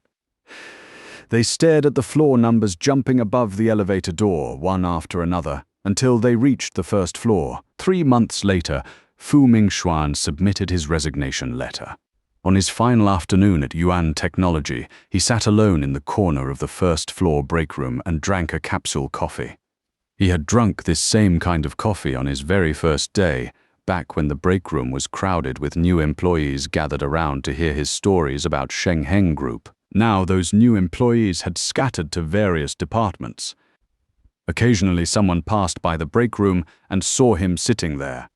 Their steps hesitated for a moment, then they walked around. No one saw him off when he left. The receptionist said that Deputy Director Fu placed his work badge on the front desk, said goodbye, and then pushed through the revolving doors and walked out. He was wearing that navy blue suit from his first day on the job. The crease marks from the cuff tags had long since vanished. His hair was still neatly trimmed, but his silhouette looked a head shorter than it had 3 months ago. Yi Shikshu heard all of this from Chao Lan. After listening, he said nothing, just gave an and continued writing his code. Outside the study window were new office towers, their glass facades reflecting clean white light under the sun, not grey and dull like Yuan Technology Tower. His relationship with Wen Yuan reached its final full stop 2 weeks after the system was restored. In those days, Wen Yuan had uncharacteristically started coming home on time. Sometimes she would bring back some char siu that Ye Shikshu liked, leave it in the fridge with a sticky note that said, "Heat this up before eating." Her way of testing the waters was slow and cautious. Once she asked if he wanted to go to her mother's place for dinner together. Another time, she stood outside the study door for a long time, wanting to say something but swallowing it back down. Ye Shikshu did not respond, but neither did he refuse. He simply did quietly what the contract stipulated, organizing all the system documentation, interviewing the first batch of system engineer candidates, until the second week when he asked her to go to the law firm. Wen Yuan sat in the back seat of the taxi the whole ride without saying a word, just turning the wedding ring on her left ring finger over and over. There was a small worn groove on the inside of the ring, rubbed there from 4 years of never taking it off while cooking, washing dishes, doing laundry. The conference room at the law firm was brightly lit. Outside the window stood newly built office towers, their glass curtain walls reflecting clean white light. The lawyer pushed the divorce agreement across the table to Wen Yuan. 3 copies. The terms were extremely simple. The apartment went to her. The car went to him. Bank deposits under each of their names remained with their respective owners. No child custody disputes. No wrangling over property compensation. Only one special clause: both parties voluntarily waived the mandatory divorce cooling-off period and would finalize the procedure the same day. Wen Yuan tapped the tip of her pen on that cooling-off waiver clause and was silent for a long time. Then she looked up at Yi Shikshu and asked, "Did you plan all this out long ago?" "Plan what out?" "That we would definitely end up here." "No." Ye Shikshu flipped the agreement to the last page and said, "I never planned that you'd give Fu Mingxuan a monthly salary of 80,000. Wen Yuan said nothing more. She bent down to sign, her hand still trembling. But it was not the shaking from tension and gratitude like when she signed the consultant contract. It was a deeper, quieter kind of powerlessness that seeped out from between the bones. After finishing the last stroke, she put the pen down and turned the wedding ring on her left ring finger. Turned it once, turned it again. Wen Yuan asked softly, "If we could start over, would you still build all those systems for the company?" Ye Shikshu thought for a moment and said yes. "Then would you still marry me?" The reflected light from the glass facades outside happened to fall on her face.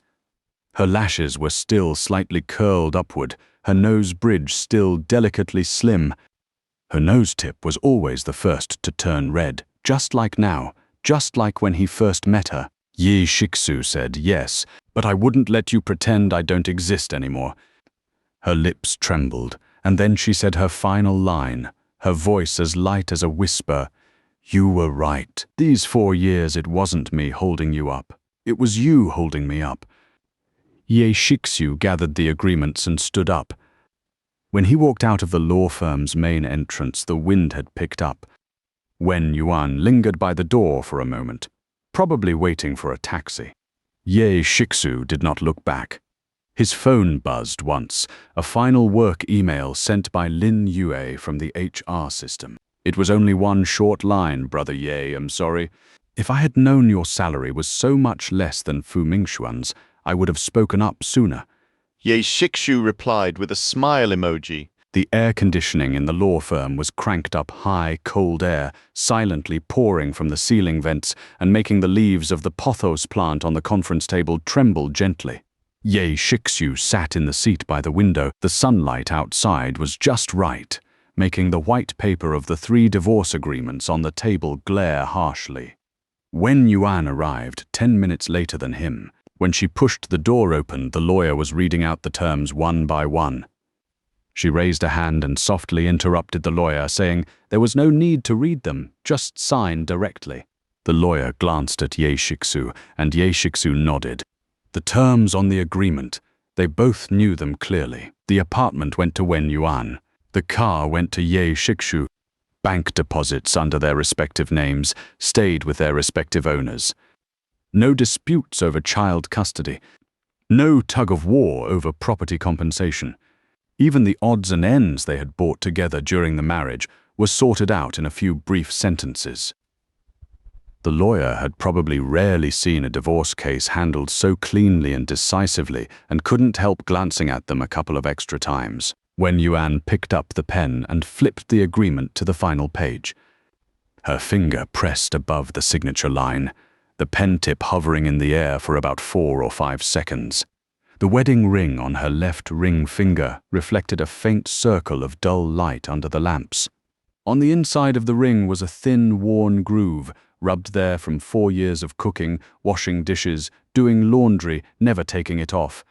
She lowered her head, and the pen tip landed on the paper. Ye Shixu sat across from her, watching as she wrote her name stroke by stroke. Her handwriting was still beautiful, just as it had been the day she signed the consultant contract. The strokes clean and decisive, the final stroke of the An habitually tilting upward. But today she wrote very slowly. Every stroke looked as though someone was tugging her wrist backward. When she reached the yuan in her name, her pen paused, a tiny dot of ink, the size of a pinprick, bleeding onto the paper. She put the pen down and looked up at him. Her eyes were red, but she was not crying.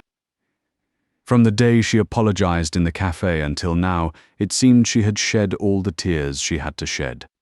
Her eyes were dry, the skin of her lower lids a faint bluish gray from several consecutive nights of poor sleep, making her 2 rows of lashes stand out all the darker and longer. Wen Yuan said, "It's signed." Ye Shixu took the agreements, flipped them open and wrote his name next to each signature line. His signature was very quick, the strokes crisp and without a trace of hesitation. After signing his name 3 times, he pushed 1 copy toward Wen Yuan, handed 1 to the lawyer for filing, and kept 1 for himself inside his document folder. Wen Yuan sat in her chair without moving, turning that wedding ring in her hand, turned it once, turned it again. Finally, she slipped it off her ring finger, held it in her palm and looked at it for a long time, then gently set it next to the agreement. The ring rolled half a turn on the tabletop, wobbled twice, and went still. She asked, "Ye Shixu, if we could start over, would you still build all those systems for the company?" Ye Shixu thought for a moment and said, "Yes." "Then would you still marry me?" The reflected light from the glass facades outside happened to fall on her face. Her lashes were still slightly curled upward, her nose bridge still delicately slim. Her nose tip was always the first to turn red, just like now, just like back when they were dating, and she stood in front of him asking if he would start a business together with her. Ye Shixu said, "Yes, but I wouldn't let you pretend I don't exist anymore." Her lips trembled, and then she said, "You were right. These 4 years, it wasn't me relying on you. It was you I was leaning on." Ye Shixu tucked the document folder under his arm and stood up. As he reached the conference room door, he heard Wen Yuan say one more thing softly behind him. Her voice was too quiet, half swallowed by the sound of the air conditioning. Ye Shixu only caught a vague syllable, but he knew what it was. He did not look back. The hallway of the law firm was long laid with gray carpet, soft and soundless underfoot. When the elevator doors opened, he saw his own face reflected in the polished stainless steel door, not much different from 4 years ago, but the lines of his brow and jaw seemed a little harder, and 2 faint shadows had settled into the hollows beneath his eyes. 4 years can change many things. They cannot change the contours of a face, but they can change what fills the eyes. When he stepped out of the elevator, Chao Lan sent him a message. The systems were running faster than the divorce procedures. The finance department's payroll sheet had already been generated, and the bank's payroll interface had returned a success receipt. Chao Lan said that everyone in the company got paid this month, except Fu Mingxuan's payment was kicked back by the finance system. The system had automatically verified his position level and compensation standard against the new open salary policy, and there was a mismatch. It required Wen Yuan to manually reapprove it. Wen Yuan left that approval sitting in the OA system for 3 full days. Ye Shixu finished reading the message, locked his phone, and pushed through the building's revolving door. The sky outside was very blue.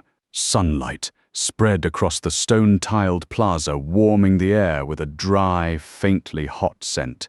He took a deep breath and felt something inside his chest loosen, like a string that had been pulled taut for 4 years, finally snapping, not a heart-stopping break, but a quiet, gradual release, finally settling into stillness. He walked to the parking lot and backed out his old car. The cardboard box from the day he moved out of the office was still inside, the thermos, the mechanical keyboard, the notebook, that unreimbursed invoice. All of it was there. He placed the document folder on top of the box and started the engine. His phone buzzed again. It was not Chao Lan. It was not Lin Yue. It was a text from an unknown number, just 3 words, "I'm sorry." No question mark. No context. Like something finally forced out in the middle of some random night, a line that had been far too long coming. Ye Shixu stared at it for about 10 seconds, locked the screen and set the phone on the passenger seat. In the rearview mirror, the office tower that housed the law firm shrank smaller and smaller, finally blending into a mass of high and low buildings, impossible to tell apart. He turned on the radio and tuned it to a station playing old songs. A very slow song was playing. He hummed along for a couple of lines and realized it was the one he had heard during some late-night overtime shift, the one he used when generating that password. The wind poured in through the window, carrying the cool, early summer evening scent unique to this city. 3 months later, Ye Shixu registered a technical consulting firm in the city's high-tech district. Calling it a firm was a stretch. It was just him, no rented office. All development work was done remotely from his study. He posted his service scope on several tech community forums: database migration, ERP system construction, intranet security architecture design, priced by estimated project hours, 60% upfront, work starts only after payment clears. The first week, no one contacted him. The second week, a call came through from a SaaS startup that had just secured a Series A round and needed a database migration. Their own boss had found an engineer to do it, who worked on it for half a month and nearly crashed the database. The person on the phone asked for a quote. Ye Shixu stated a figure. The other end went silent for 3 seconds and asked if it could be cheaper. Ye Shixu said, "You can ask around and come back to me if you think it's right." A week later, the startup's CTO called personally and said they had asked around and only he dared to take the job. The first project took 1 week. On the day of delivery, the client wrote a line in the acceptance email. "Engineer Yi, the architecture documentation you wrote is more detailed than anything I've seen from any outsourcing firm." In the second month, Ye Shixu took on 5 projects.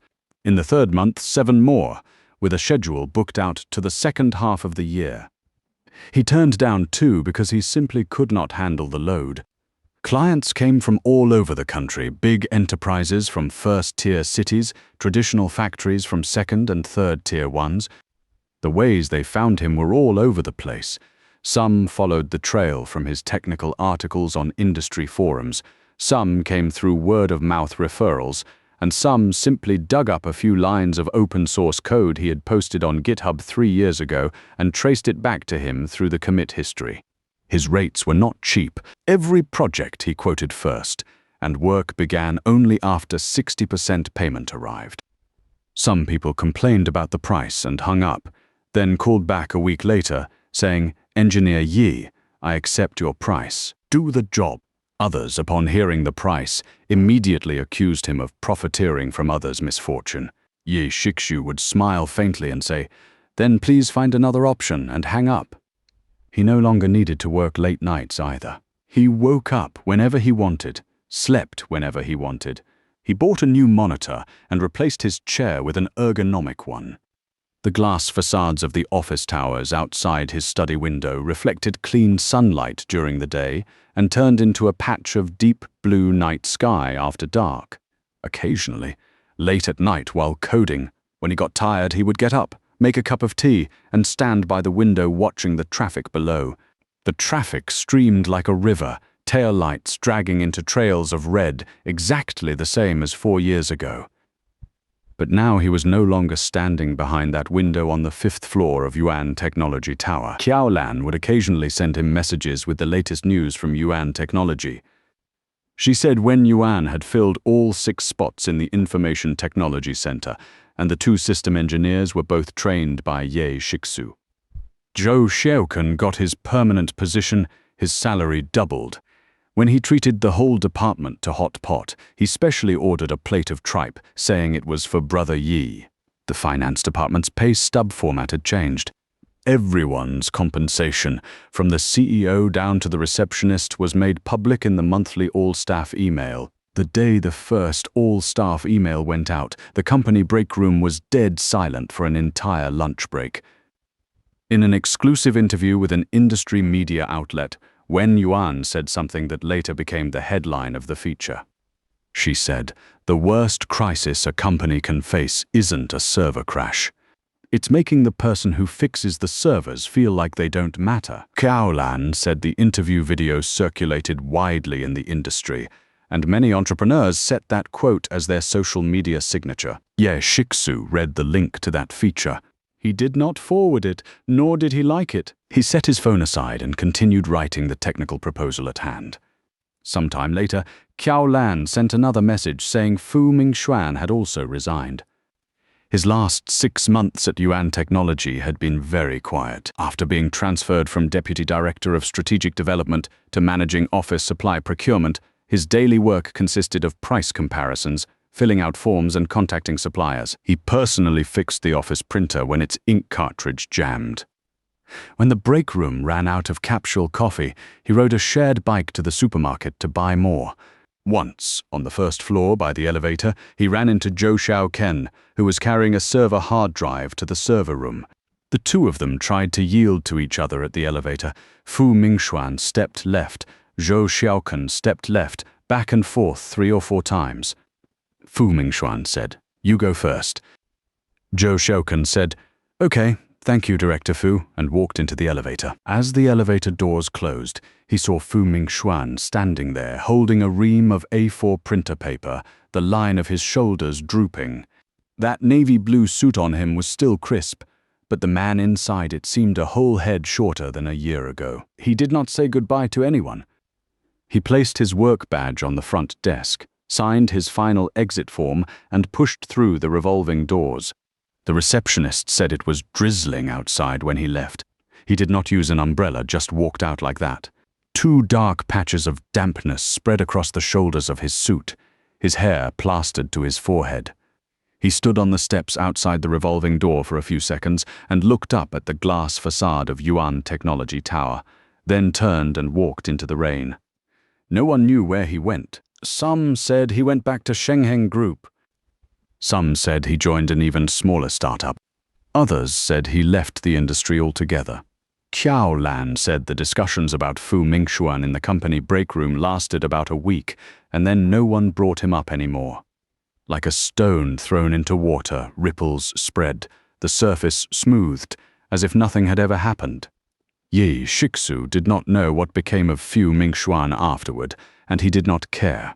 His studio's project pipeline was already booked 6 months out. He had taken on an apprentice, Zhou Xiaoken. Zhou Xiaoken had not stayed at Yuan Technology. After Ye Shiksu's technical consultant contract expired, when Yuan proposed renewing it, he did not renew. After finishing training the 2 new system engineers for the Information Technology Center, he sent Wen Yuan a formal project closure email, CCing Qiao Lan and Lin Yue. Attached to the email were the complete system documents, each labeled with a version number, last update time, and corresponding maintenance lead. In the body of the email, he wrote one line: "All permissions have been transferred. Effective today, I no longer possess any access points to Yuan Technologies systems. Thank you for the trust over these 3 years. All the best." Wen Yuan replied with a very long email. She wrote many things in it. The last line was, "I've remembered everything you said." I won't let a second Ye Shixu walk away from me. Ye Shixu did not reply to that email. He archived it, cleared all contact records related to Yuan Technology, and opened his new project schedule. Next month, 4 projects were due for delivery. For the first half of next year, 8 had already been booked. He glanced at the calendar. Today was Saturday. No need to work overtime. He changed into running shoes and headed out. The convenience store owner downstairs said, "No work on the weekend, huh?" He said, "Yeah." He bought 2 bottles of water and walked a loop along the river. The sun was beautiful. The river surface shimmered and sparkled. The breeze carried a faint scent of fresh grass.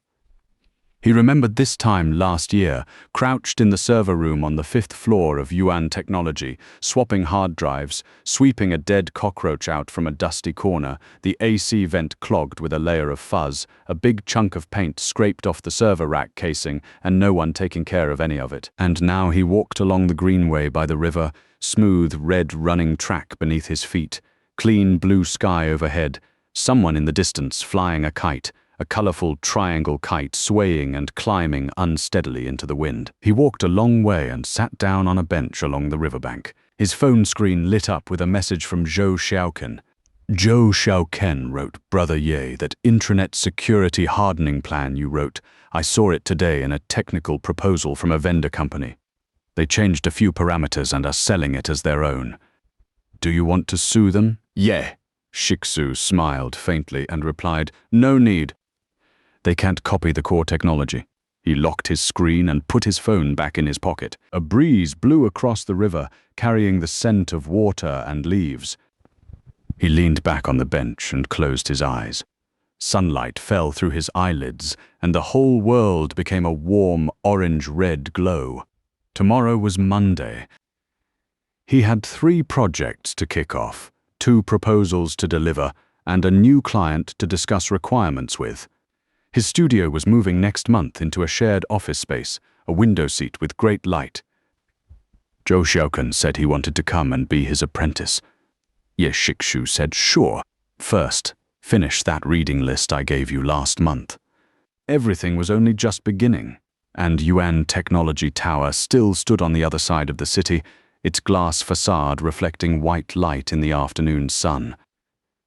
The server racks on the 5th floor still hummed, the disk array indicator lights blinking green steadily, one by one like a heartbeat. The workstations of the Information Technology Center were now fully occupied. Zhou Xiaoqin's old intern seat had been replaced by a potted monstera, well cared for, its leaves glossy and deep green. That little gear icon was still spinning too. It had spun for 3 years, stopped for 3 days, and then started spinning again. Only the person who drew it was no longer there, but the gear didn't care. As long as someone kept it well-oiled, maintained it regularly, and respected its value, it would keep spinning. Keep spinning!